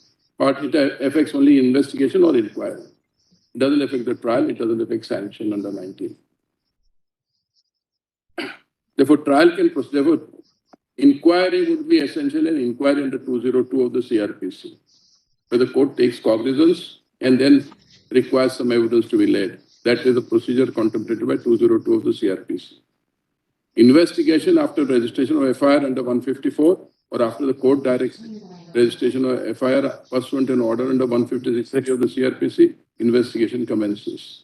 So that investigation, meaning thereby collection of evidence, is prohibited because of 6A unless you have the approval, whether it is at the inquiry stage or whether it is at the investigation stage. But trial is not prohibited. Now kindly have a look at What do you mean to say ki the investigation is prohibited, but supposing an investigation has taken place without sanction, can the trial commence on the basis of on a that? different footing. But trial can commence on a private complaint also. Correct, that is separate. Private complaint. Here it is the question of police officer. No, I'm on the question of police, my lord. So therefore, my lord, I'm on the larger issue of immunity. So 6A doesn't give him immunity from trial. There may be a scenario where trial can be conducted despite the provision under 6A. That is my submission.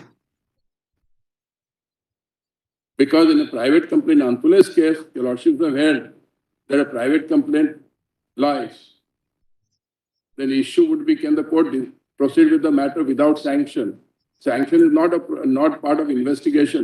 Therefore, sanction hurdle. Where there is a sanction complaint will not under come- 200 and the. Will not come in the way of a private complaint. Correct. That is one. And secondly, my lord, this is in the context of immunity. There's a slight overlap, my lord. The second proposition is this, that the restriction in the 6A is only confined to investigation under Delhi Special Police Act. Right.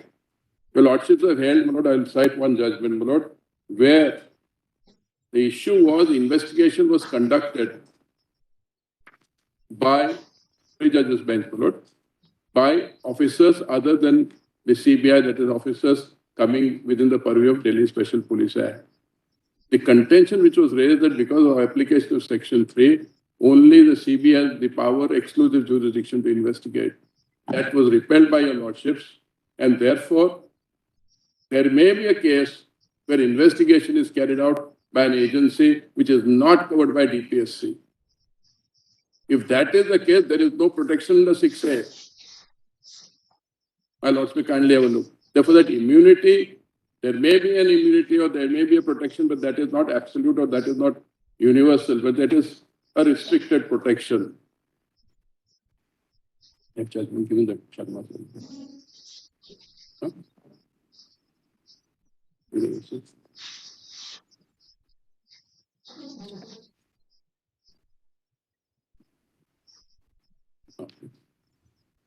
Very good.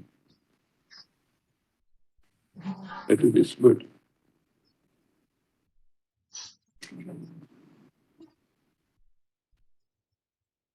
Appeal judgment.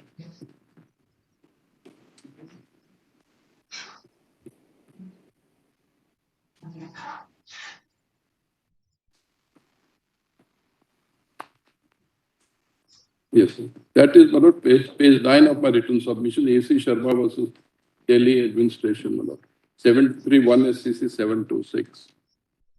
1973, 1 SPC 726. 73, volume 1 SCC 726. Relevant paragraph is para 13, which I have extracted, my lord, at page 9 of my submissions.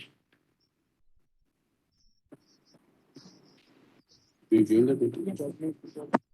Judgment is in my compilation, volume 2, my lord. But I have extracted the relevant portion at para 13. That's fine.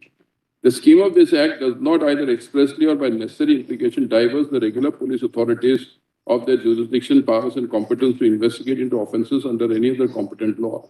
As a general rule, it would require clear and express language to effectively exclude as a matter of law the power of investigation of all the offences mentioned in this notification from the jurisdiction and competence of the regular police authorities conferred on them by CRPC and other laws, and to vest this power exclusively in the DPSC. The DPSC Act seems to be only permissive or empowering, intending merely to enable the DPSC also to investigate into offences specified as contemplated by Section 3 without imparting in any other law empowering the regular police authority to investigate offences. This was under the 1947 Act, my lord.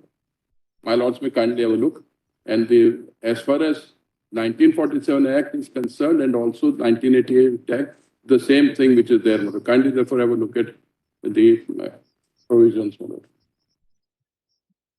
Not much of a difference. The Special Police Act will fix it. Is it not? Kindly therefore have a look at the my compilation.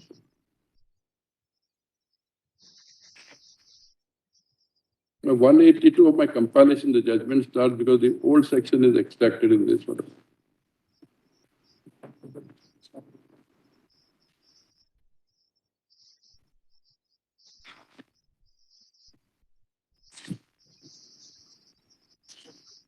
By way of the old act, probably 17 of the new act, section 17. Which compilation? My today's compilation, that is volume 2 of my today's compilation.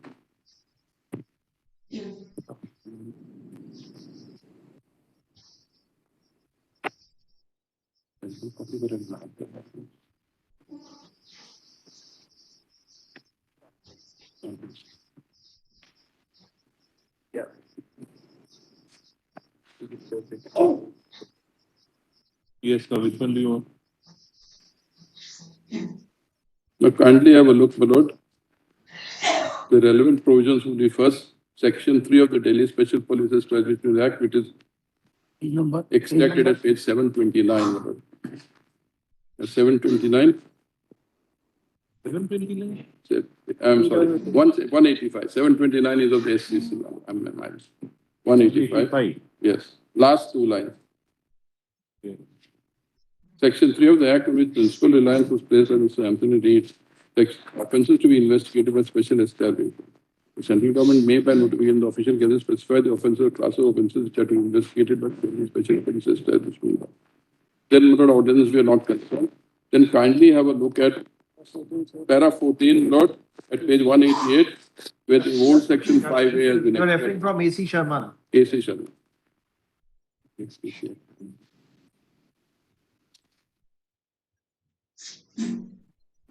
Yes. Turning now to the Prevention of Corruption Act, we find that this act was enacted March 1947, several months after the enactment of the Delhi Special Police Establishment Act, and for more effective prevention of bribery and corruption. By virtue of Section 3 of the Act, an offence under Section 165 IPC was made cognizable for the purpose of CRPC, notwithstanding anything to the contrary. 165 is now deleted, made part of the new Prevention of Corruption Act.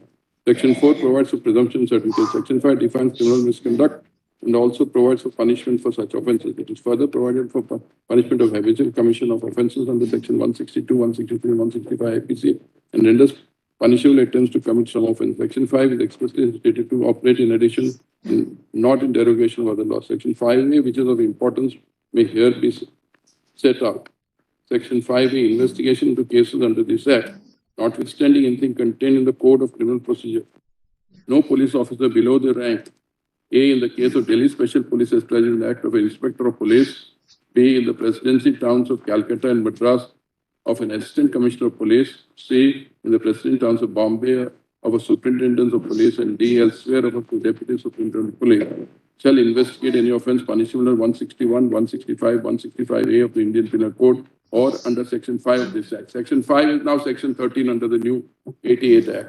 Without the order of a presidency magistrate or a magistrate of the first class, as the case may be, or make any arrest thereof without a warrant, provided that if a police officer not below the rank of an inspector of police is authorized by the state government in this behalf by general or special order, he may also investigate any such offence without the order of the presidency magistrate or a magistrate of the first class, as the case may be, or make arrest thereof without a warrant. Provided further the offence referred to in clause E of subsection 1 of section 5 shall not be investigated without the order of a police officer not below the rank of superintendent of police. And then if from information received or otherwise a police officer reason to suspect the commission of offence which is empowered to investigate in the subsection 1 and considers that for the purpose of investigation inquiry into such What is offence, what is the purpose of this? the purpose is, my lord, under the Prevention of Corruption Act, officers other than the Delhi officers falling within the purview of Delhi Special Police Act are entitled to investigate. And the prohibition is only with respect to the officers coming within the purview of DPSC. That is the proposition that I'm. Now kindly have a look at the new act, which is section 17, so it is almost similar. And the Section 17 Prevention of Corruption Act. Prevention. Therefore, my lord, there is no embargo on other police officers to investigate into the offence under the Prevention of Corruption Act. Not covered by DSP. Not covered by DPS, the Delhi Special Police Act, and therefore not covered by the embargo contained in section 6A. This, of course, my humble submission should have been considered in Subramanian Swami's case, and they would have found one more reason for discrimination, but it is not considered. Then, my lord, therefore, now my lords may kindly have a look. Even if the embargo was there, the government servant could have been tried, provided it's a private complaint or provided it's an investigation. Not Other than DSP. Not under the Delhi Special Police Act. That is one submission that I am making. Therefore, this immunity is not a total immunity. There are contingencies or there are situations where the officer concerned, despite section 6A, not having been followed, can still be prosecuted and a trial can be conducted. Can you just point out the portion in Athule's judgment which says the private complaint is? Yes, my lord. That I had extracted also. That is para 20. Para 6 of Antu. I've extracted it para 4, Just page 4, para 8. This is not, this is page 9, my lord. Page 9 of 9. Just Page 9 of my read A.C. Sharma. That is the portion which refers to AR. Yes, just below that. Trial on a private complaint, my lord. Reference may be made to the decision of this honorable court in R.S. Naik versus Antule, 84-2 SCC 500, wherein this honorable court has held private complaints are maintainable in corruption cases and held as under. But relevant at 11, I have underlined, my lord.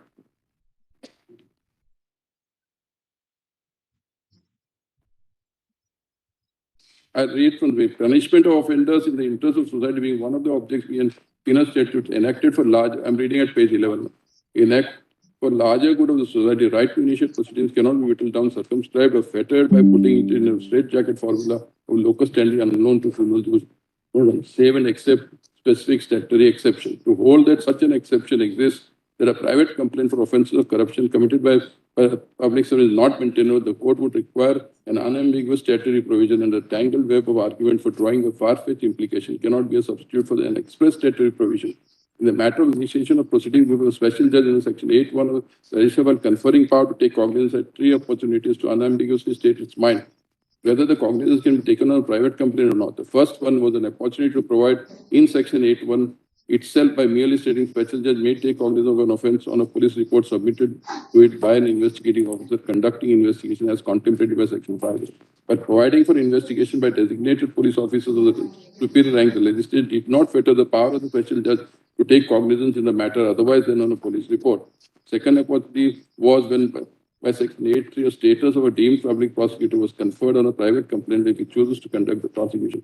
Legislature, being aware of the provision like the one contained in Section 225 CRPC, could have as well provided that in every trial before a special judge, prosecution shall be conducted by a special prosecutor, though that itself would not have been decisive of the matter. The third opportunity was when the legislature, while prescribed the procedure prescribed for warrant cases to be followed by special judge, did not exclude by a specific provision that only procedures which a special judge can follow is one prescribed for trial of warrant cases on a police report.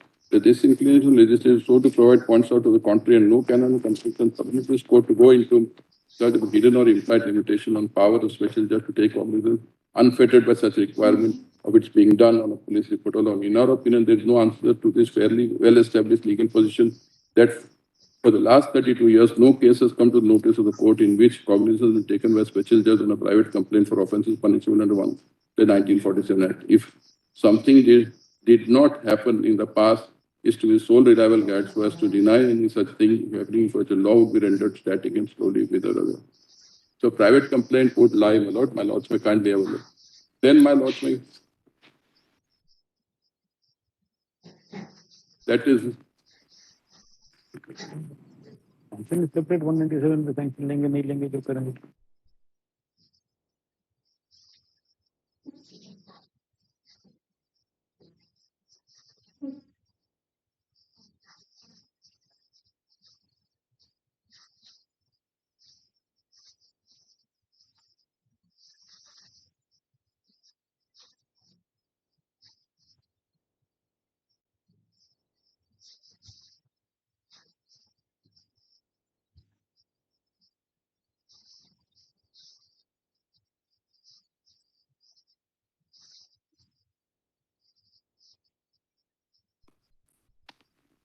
so the next therefore, my lords, as far as the immunity is concerned, it's not absolute immunity. Therefore, as far as 20 sub-article 1 is concerned, and this protection which they are seeking to canvass before this honorable court is not an absolute protection. Therefore, there is over and above what the learned SG has argued that it applies only to convictions. This is an additional point that even if it is assumed that it applies to protection, their protection has to be absolute, not a truncated protection as now I've demonstrated. The next submission is this, Madam. Supposing it is held to be prospective, the Subramaniam Swami's judgment is prospective, and that 6A on the date it was enacted till Subramanian Swami's judgment was in force and applies, then two situations would arise. One is that evidence is yet to be collected because there is no approval under 6A, or evidence has been collected in breach of 6A without approval. If 6A permission would have been granted, they would not be here before my lord. So it is assumed that 6A approval has not been granted. So two situations arise. No approval, you have collected evidence, either partially or totally, or no, and you have not collected evidence. Let us take scenario number one, where evidence has been collected, because investigation means collection of evidence. If in breach of a statutory provision, like 6A, evidence has been collected, what could be the effect? Even assuming that 6A is mandatory, would they get any protection? The question which I'll have to answer, according to me, no protection will be granted. Court can still take cognizance, and if cognizance is taken, that cognizance cannot be set aside on the ground that the evidence was collected illegally. This is as far as the first part is concerned. The second part is this: supposing evidence is not collected, and the police now want to collect evidence. But now if they want to collect, there's no question of giving any approval under 6A because 6A is not in force today. Therefore, the only thing is 17A. So today, they will have to get an approval under 17A. Because today, 17A clicks in. You cannot now say, no, because the evidence you are collecting today, but the offenses or the investigation was to commence prior to Subramanian Swami's judgment, you get an approval under 6A. There can't be an approval under 6A. Because 17A, according to you, applies to pending cases under inquiry or investigation. 17 applies to investigation. Kindly have a look at 17. No, You have extracted it refers to both inquiry and inquiry. It There's all refers to the three things: distinction between the- inquiry, and investigation. Three things. So Therefore, it applies to all pending matters where investigation and inquiry is pending. it applies. So they would get protection of 17A if today we want to commence the investigation. But after the charge sheet is filed, suppose the charge sheet was filed before 17A, then 17A doesn't kick in. It doesn't apply because it's not a stage of inquiry, investigation. Inquiry means preliminary inquiry. Inquiry means what I've read 2G. Investigation is 2H, my lord. Now, as far as if the charge sheet has been filed and cognizance taken by the court, is answered by Rishwood's case, my lord. Kindly have a look. I've extracted in my submission. It's 7. That was a case, my lord, under old section 5(4) of the Prevention of Corruption, where offences could not be investigated by officers below the rank of Deputy Superintendent of Police. The exception was that a low-ranking officer can investigate provided the magistrate passes an order empowering him to investigate. Now, what happened is, in this case, inspectors investigated. And the magistrate gave permission in April 1951 or August 1951. The charge sheet was filed after the permission, but most of the investigation was done prior to the permission. In some cases, the investigation was completed prior to the investigation. So there was no investigation by a competent officer. And the lordship in this first case said that the provision that an investigation cannot be done by a particular officer is mandatory. But even if there's a breach, that evidence can be looked at. Kindly have a look at 3 paragraphs. Page 3, para 7.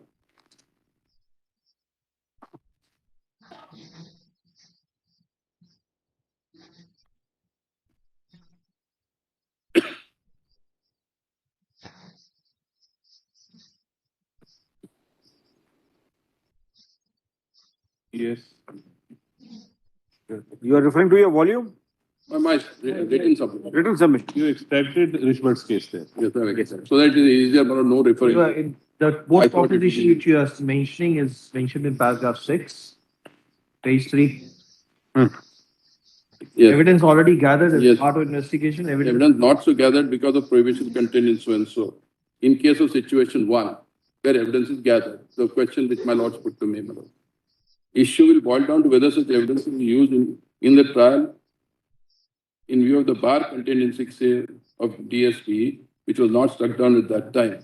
In case of HL Dispute versus State of Delhi, 1955 1 SCR 1150, this Honorable Court was dealing with Section 5(4) of the 1947 Act, which did not empower officers below the rank of Deputy Superintendent of Police to investigate any offence under 5(2) PCR, which is 13(2), my lord, of the 88. Without the order of magistrate in the said case, permissions were given by the magistrate in March and April 51. The charge sheets were filed by the police officer other than Deputy Superintendent of Police in August 1951. However, investigations were entirely or mostly complete before the magistrate gave permission. Two questions which arose before this Honorable Court, which were framed as under. Court, my lord, on arguments as before us, Sir, points arise. Raju, all that you are saying is any illegality associated investigation will not vitiate the trial. That is the. Yes, I will not wish This to was trial. right. Act 6A is related to investigation. That's the crux of it. That's all that. Therefore, whether 6A is followed or not followed really doesn't make any difference. Yes, As far as trial is concerned. that's my. Trial will not be vitiated. But 17A, if it is investigation not carried out, 17A has to be followed. That's my submission. There is no escape from 17A till it is struck down or whatever it is. But since I'm told that the matter is pending before this one. No, same argument will apply to 17A also. Because investigation is carried out in breach of 17A, but logically extended. Yes. What is the purpose of these enactment sections? No relevance. No, I'll tell my lord purpose. Your lordships have held that it must be raised at the earliest point of time and you must plead prejudice, plead and prove prejudice. If you plead and prove prejudice, and if it is raised at the earlier point of time, maybe it can have some effect. That's the answer. At what, in which forum should you raise this plea? Regarding investigation being not carried out under 6A, not at the stage of trial, You can raise it under 226 before the High Court. under 226. You can raise it under 226. And how does one know whether some investigation is going on or not? Nobody knows. They would at least know that it is in breach of. All right, that's your submission. These are those other submissions that, etc., which the learned SGS argued, I adopt those. This is all that. There are judgments that prejudice has to be pleaded, and if not pleaded, then it can't be allowed. But that there are judgments there in my compilation. If my lords want me, I'll cite those judgments. In fact, some place in Risbur's case, court says that if it is pointed out, court cannot take cognizance unless the defect is cured. Yes. Risbur's case At the earliest stage, therefore I said at the earliest stage, it has That to be defect can actually not be cured once the investigation is carried out without 6A permission, which creates a But complete then there embargo. is Then another how can answer that to it, Lord. defect be cured? Just see, You can have. paragraph 10 of Risbur, first 3 or 4 sentences, paragraph 10, that covers it.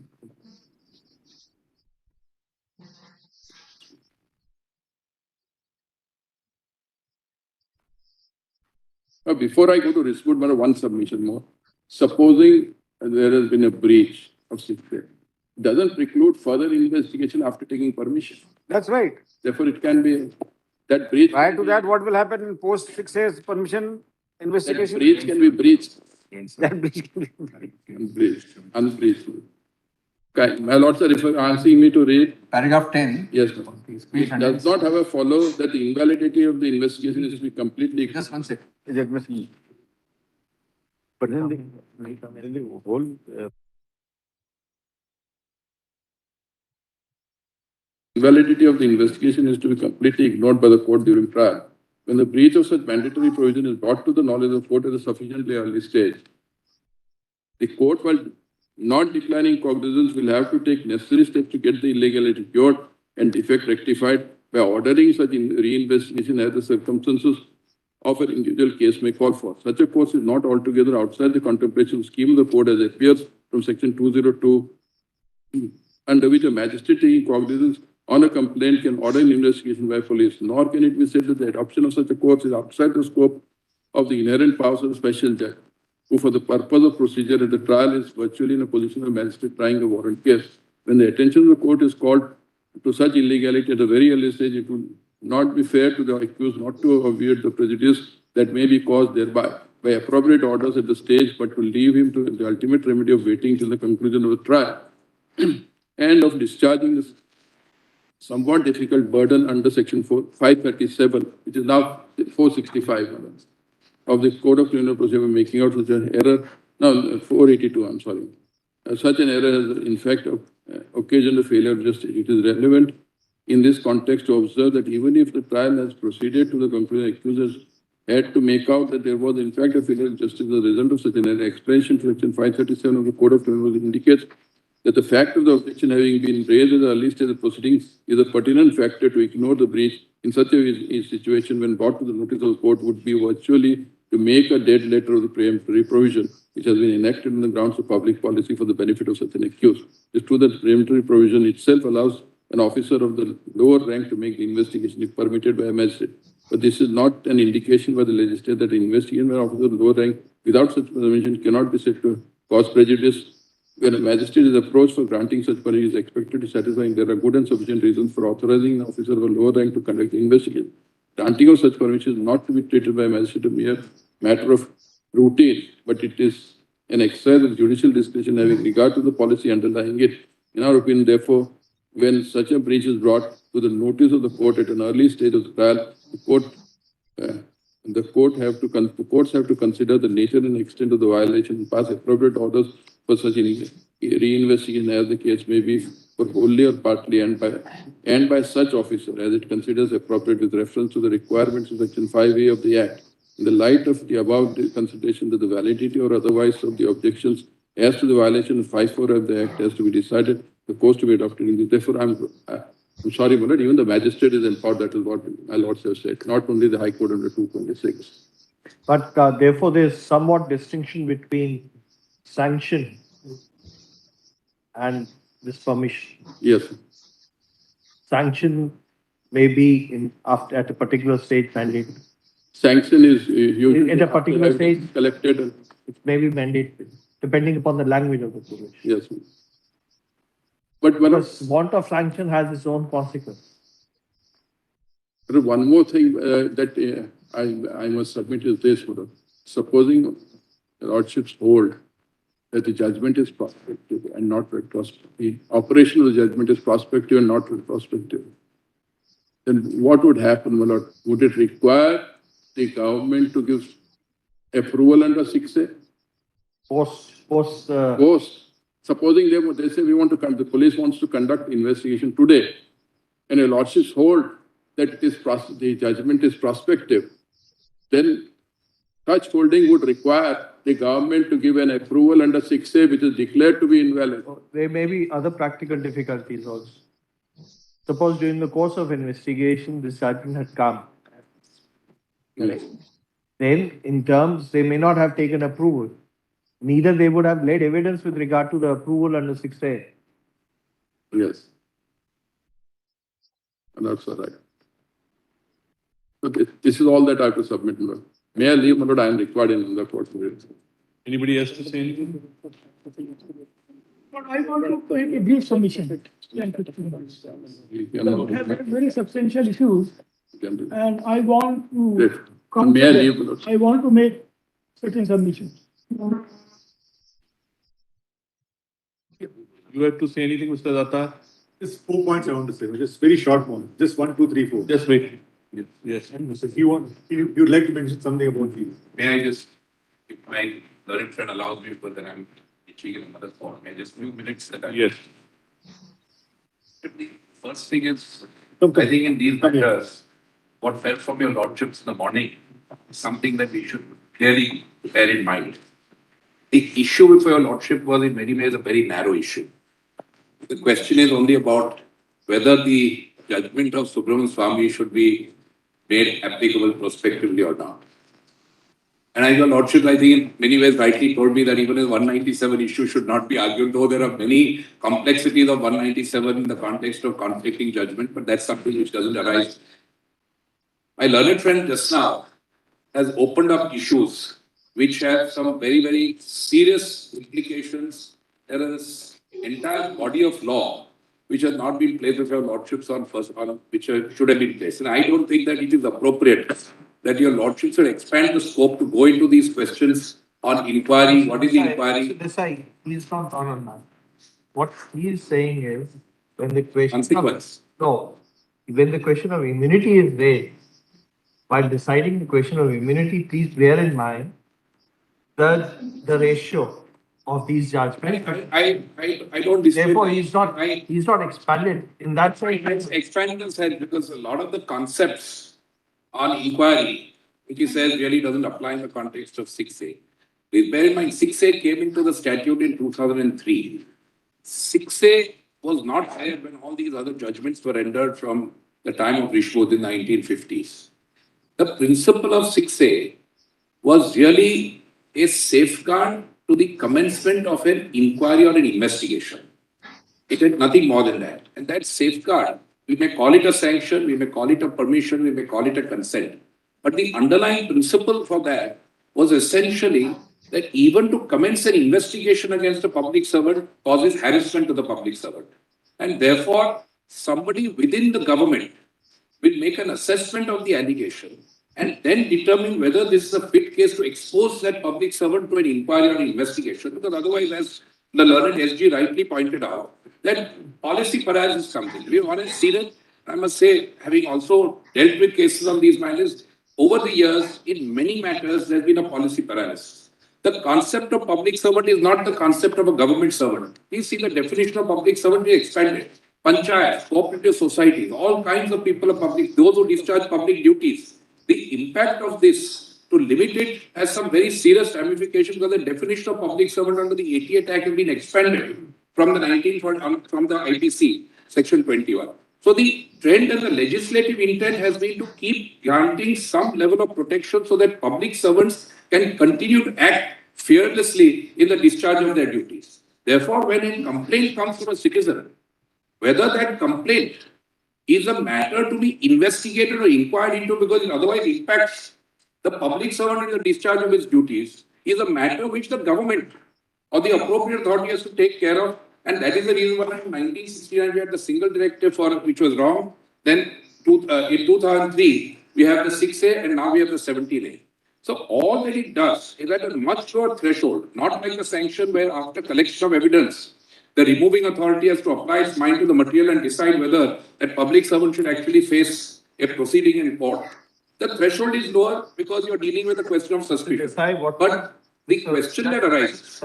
Mr. Raju also say that in case there is a violation of statutory provision, the person has the right to move to the trial court or even the high court. That's correct. Example. Bhajan Lal considered a case under the Prevention of Corruption Act. What happened in Bhajan Lal while saying down the illustrations is that they said that if there is a statutory bar, it's a ground for caution of the FIR. 5A under the old Prevention of Corruption Act was violated because what was 5A? 5A was to say that an officer of a certain designation or rank will investigate the case. Your law said that 5A is violated. I can reinvestigate and recollect the evidence.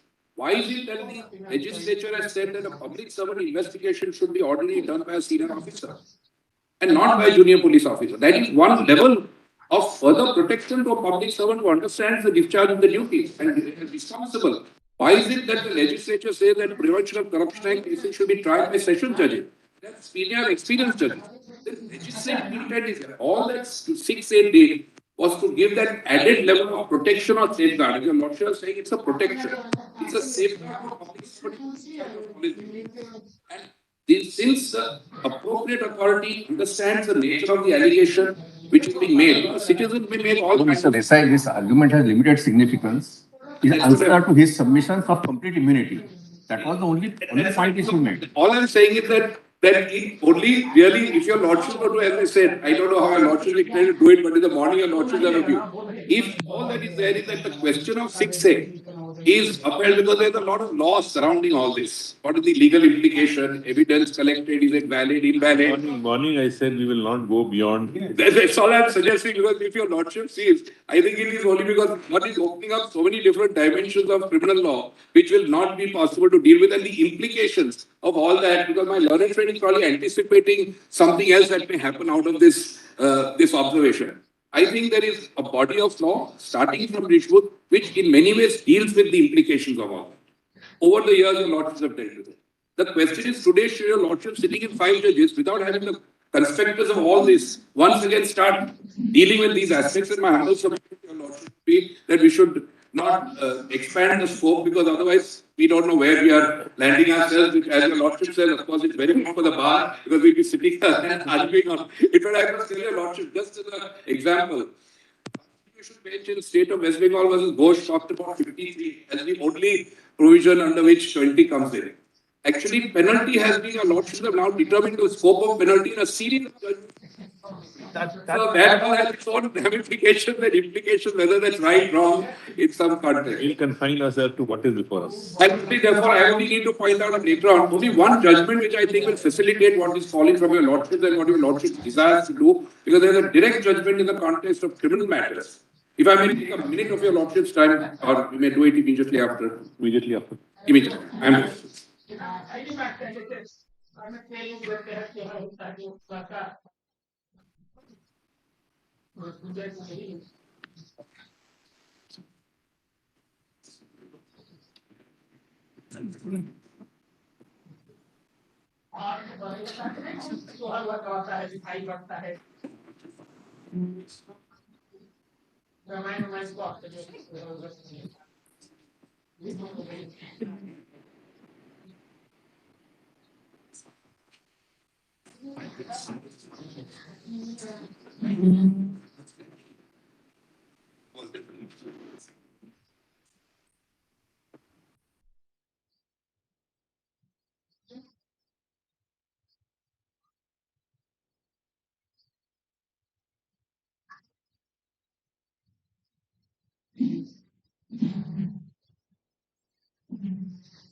To assist the court and like to urge the court to possibly limit your lordship only to the question that is coming up in consideration.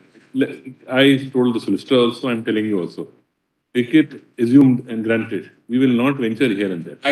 I'm deeply grateful because the complexity that I must tell your lordship just one additional point, that after the 2018 amendment to the Prevention of Corruption Act, the entire landscape of the Prevention of Corruption Act was significantly changed. Your lordship will see the kind of changes that have been brought about once again, because exactly what the learned solicitor said is that what the government realized a matter of policy was that many of the provisions were causing lots of policy paralysis and matters were not moving forward. Therefore, there was a select committee that was set up to consider the amendment. There was a bill that was proposed in 2013, then ultimately approved in 2018. If your lordship sees the whole approach, legislative approach to dealing with corruption cases also significantly changed. The implications of all that are pretty significant. We have to deal with So therefore, I would urge your lordship that I'm only saying that carry forward.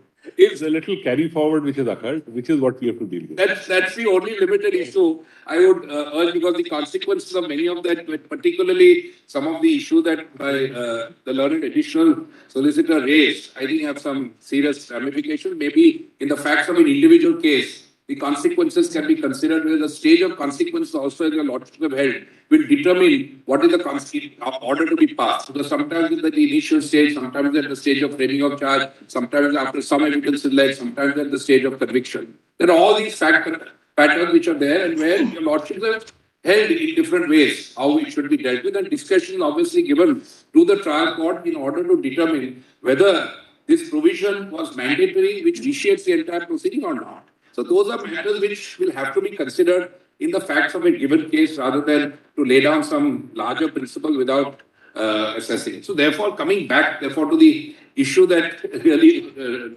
troubles your lordship today, just one illustration which is somewhat similar in the realm of criminal law, where what your lordships had occasion to deal with in the context of prospective and retrospective. May I just hand over one judgment? Just give her in that. I'm not going to take your lordships to the series of judgments. Your lordship recollect in Mohanlal, your lordship sitting in 3 judges took a view in a narcotics case that a investigating officer cannot be the complainant or the complainant cannot be an investigating officer, it vitiates the entire proceeding. And in Mohanlal, your lordships took a view that if the complainant and the investigating officer is one and the same, the entire conviction is vitiated. That was the view that was taken.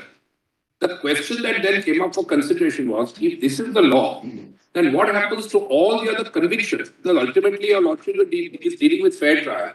Fair trial is not just for the accused, but it's also for the state and the victim. So in the context of balancing the principles of fair trial, what happens? So the question that troubled the court subsequently, which was a separate bench, not even reviewing the same matter, separate bench, is what happens if this proposition will overturn convictions which have already been confirmed because of this proposition of law.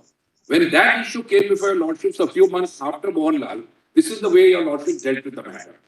And that's why the one issue which my learned friend said is it should be the same bench. Your lordship will see here a separate bench recognizing the problem. Keep doing every day. That your lordship does. Therefore, this was the context. Your lordship will just mark the paragraph because your lordship will just contextualize it from paragraph 11.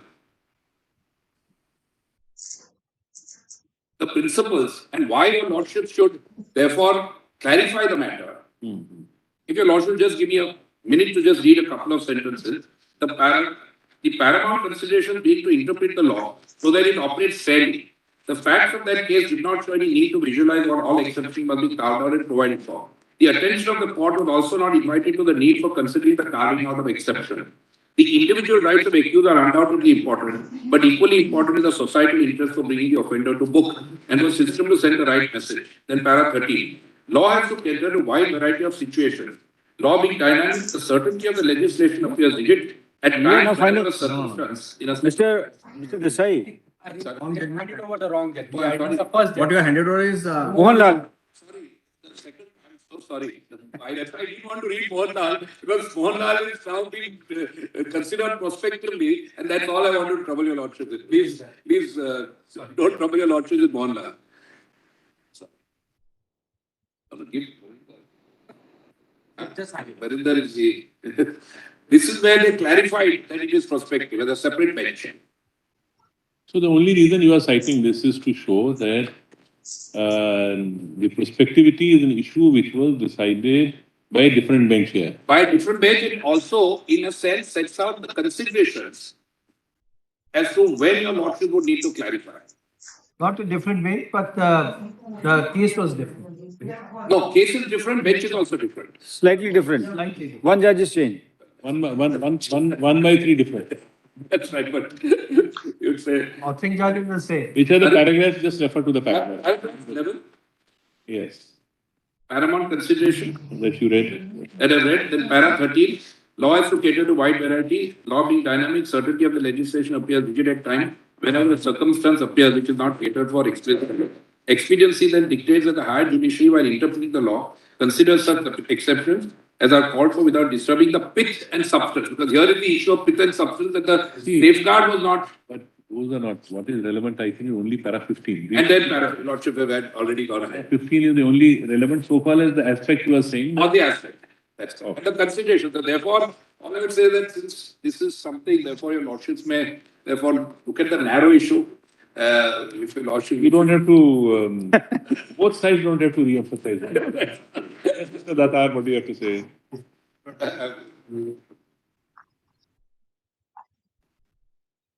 Very, very brief, this. My first submission is going to be, if the reference is in the context of 23, and I am only requesting my lord that this is a time where we can really look into 20 in bracket 1 once again, which is what Mrs. Mathur wanted in 2004, and then we were able to persuade the bench. Yes. Now, sorry, I was saying. Procedure and substantive is a different situation. No, I am only going to say that 6A Import, and clearly in view of constitution benches, we can't import a US point of view to the Indian point of view. And then to that extent, solicitor is right, that means you're seeking a reference to a 7 judges bench. No, what Obviously, what else is it? The view which has been read, which is quite I consistent. just put my point to say, Lord. Yeah. The Solicitor General said that the Transportation Corporation was in error in referring to US judgments because the earlier judgments in 1950, etc., said that you should not refer to Constitution. Now, my lord, what has happened is this.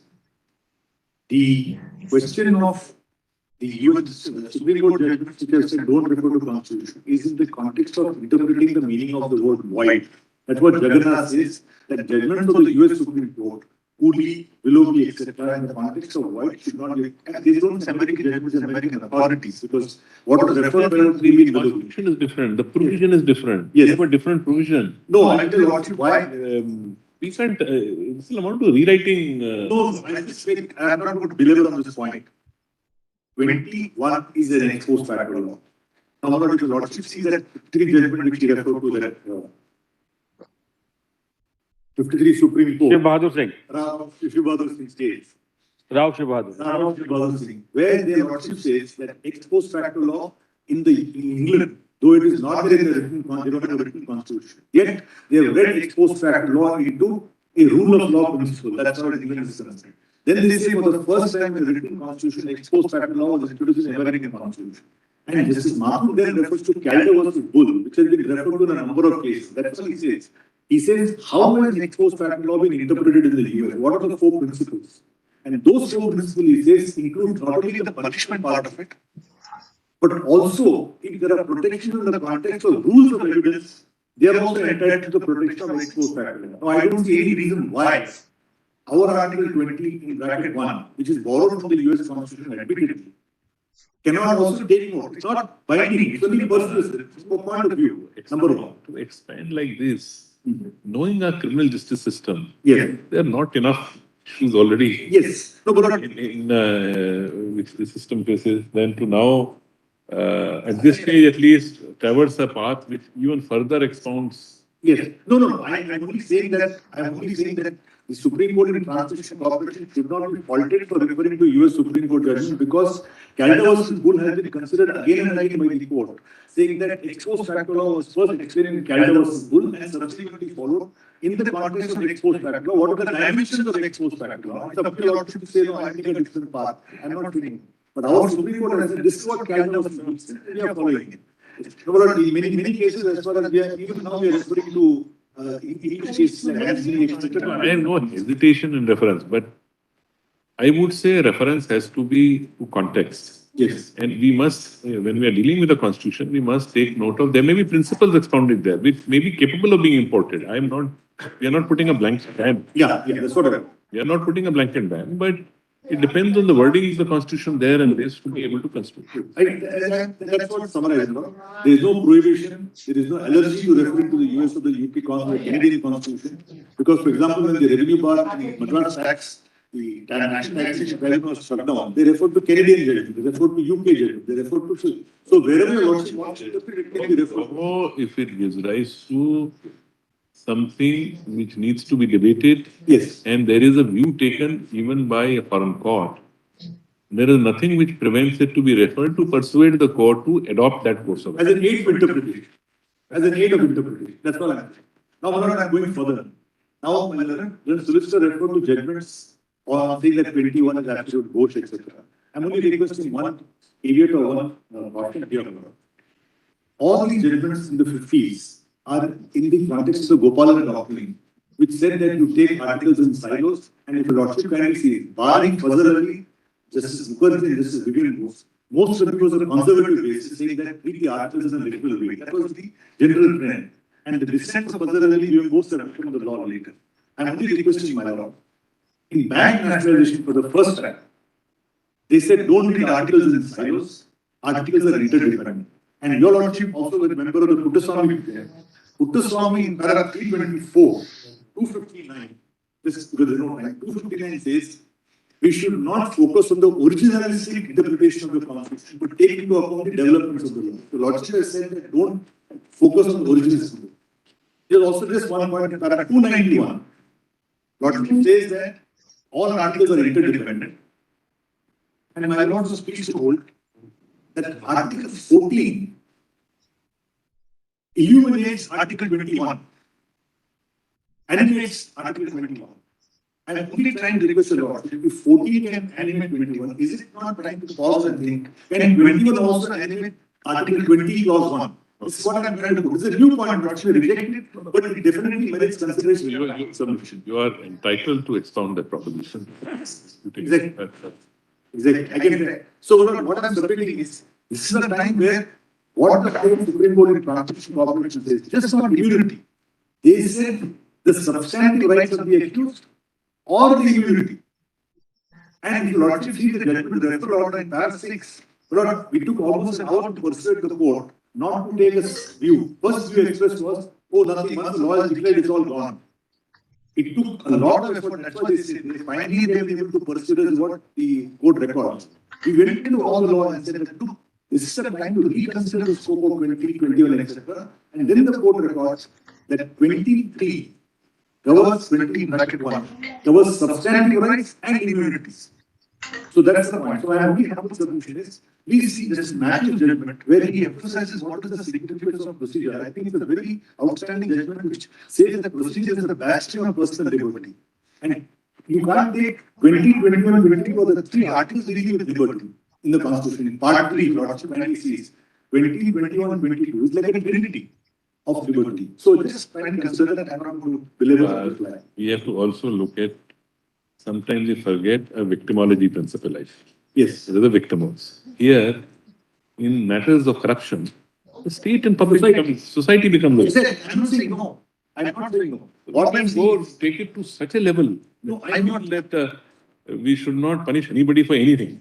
I don't say that at all. What I'm saying is, if legislature has consciously given a substantive right to a civil servant, saying that he will not be prosecuted without a prior approval, if it's a substantive right given, which is in the nature of an immunity, as your lordship put it, the better word is protection. If that protection is given, and lordship, we are not debating societies, we are not doing the general laws. In the context of 6A, in the context of 20 clause 1, in the context of 21, can we not say that 6A was a substantive right, was a protection, was an immunity given to the accused, given to the civil servant in larger public interest, and this public interest has been further interest. Larger public interest is both ways. Larger public interest and giving them availability to take decisions independently. But also, the fearlessness should not be that fearless, which all of us suffer periodically. I'm not saying no, but I'm not saying. I'm only saying that what is the concept, what does the Supreme Court say? That if you got a protection, if you got an immunity, will it be a facet of Article 20 in bracket 1? I'm saying it should be a facet of 21 if your lordship reach the spirit of 21 also and see the whole concept of the Constitution. Can be balanced, that's the point. And secondly, my learned friend has quoted that one judgment has explained the other. No better example of PMA 5 being 11 judges, but explained by Inamdar 5 because of some labor on that. Yes, that's the point. Then third, last point I wanted to mention was, a lot of reference was made to prospective overruling.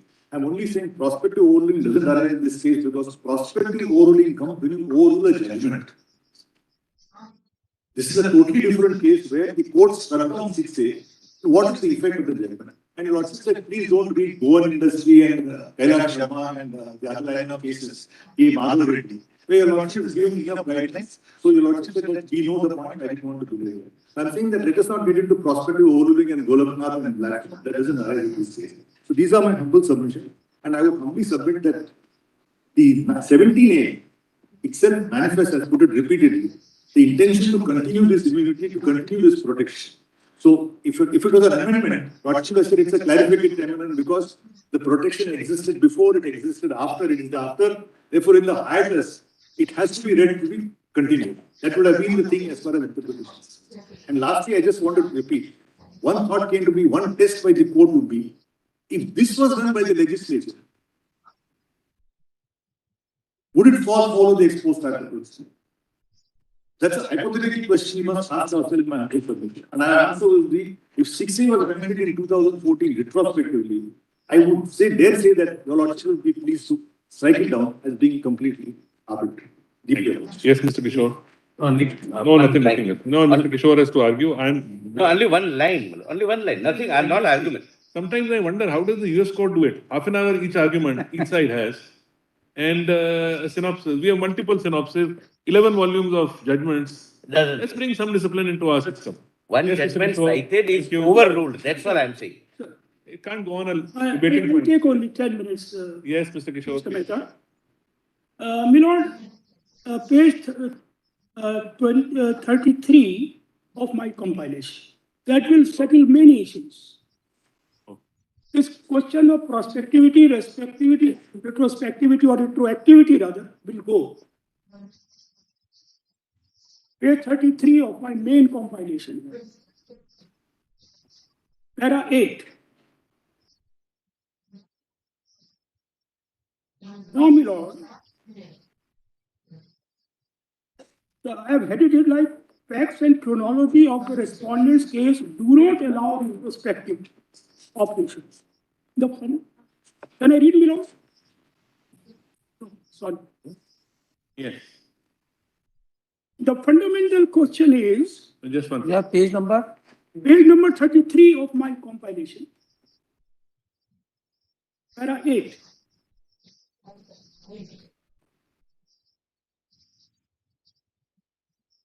Facts and chronology of respondent case. Can I go read it now? Yes, yes, go ahead. Now, the fundamental question is as to which law should be applicable in a case. Obviously, the law existing at the relevant point of time should be applicable. Now, the question is, what is the relevant point of time?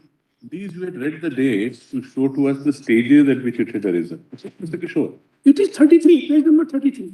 I said in your opening arguments, you had referred to the stages as the stages of when case is registered. Yeah, yes, my lord. Words. These dates you had read. So you were said there were different stages at which time. Yes, there were different stages. Yes. Stage 1 was, because my question, the question which I am putting to myself is that if a case keeps on pending for 10 years or 20 years or 30 years, and during that period the law keeps on changing, which law shall be applicable to that particular appeal? The case. That question I framed, that I am trying to address with the factual matrix of this case. So this case has certain stages. What was the stage 1? When the case was registered against the respondent. That was stage 1. The stage 2 was when the High Court, Honorable High Court delivered the judgment declaring the CBI action as illegal. Stage 3 was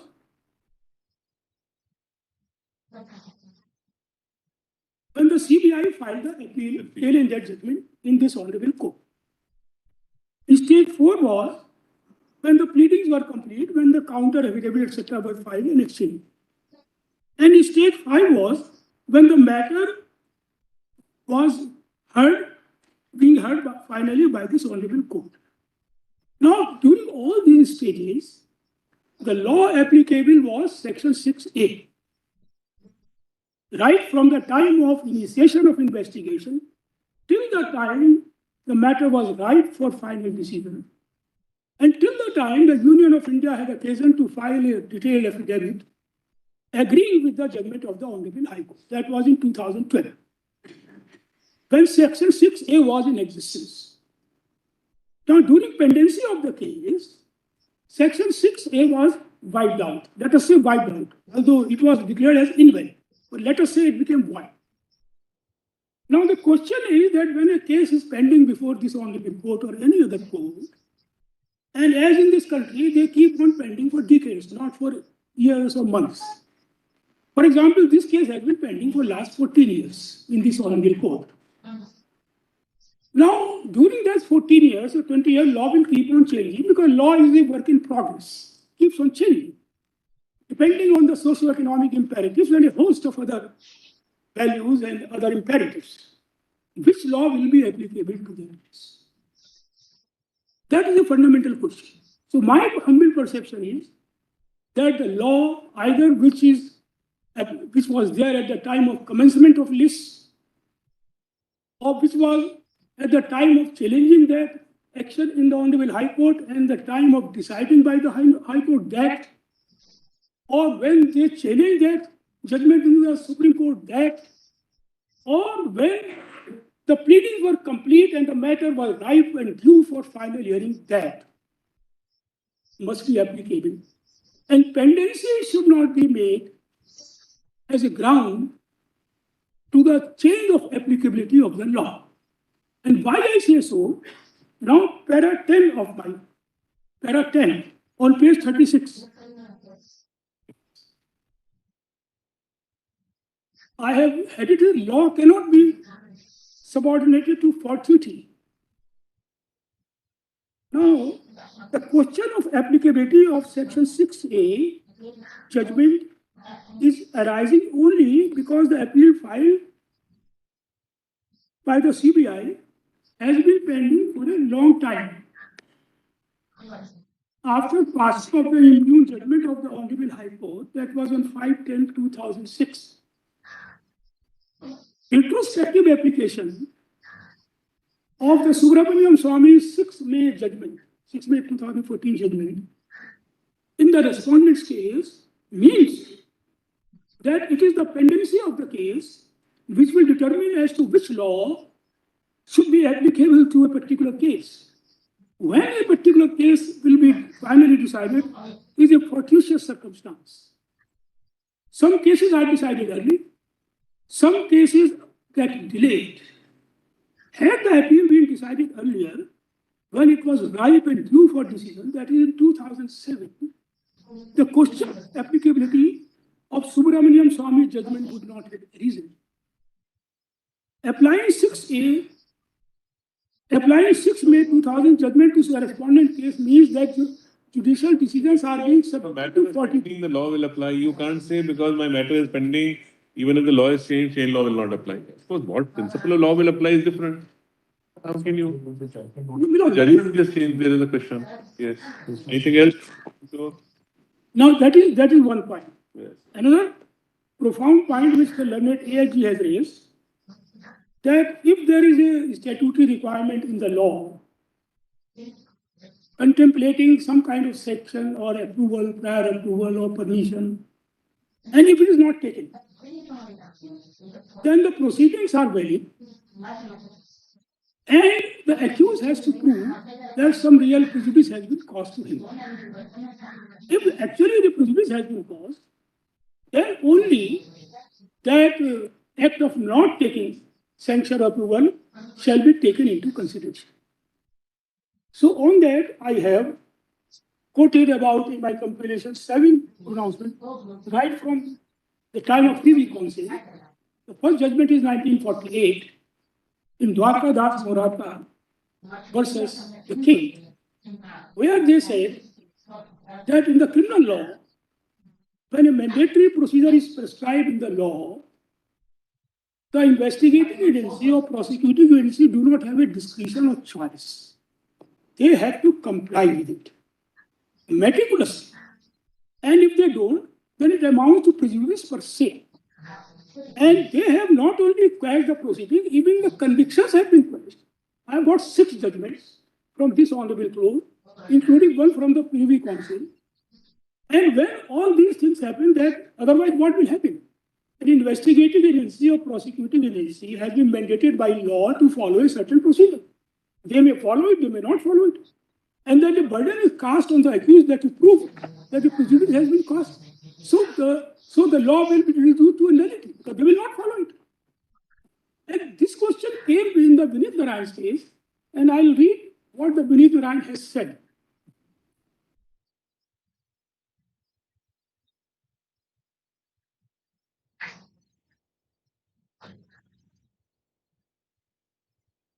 Now this is 1988 SCC 889. See, you said 10 minutes, we have got 2 minutes. You may conclude. If you start reading, it will not finish. You spent 6 hours on this matter. This is last. Small time. This is my last sentence. Okay. Just kindly read what the Vinit Narayan has said. Yes. Read.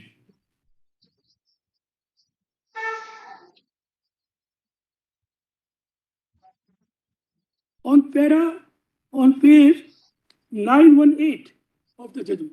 Read out. Read out.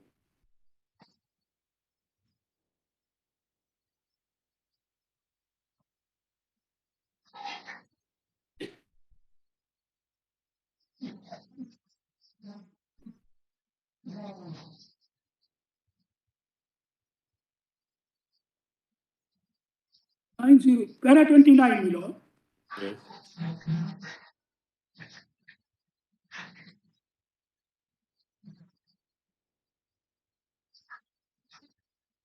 The duty, I'm reading on page 909, para 29.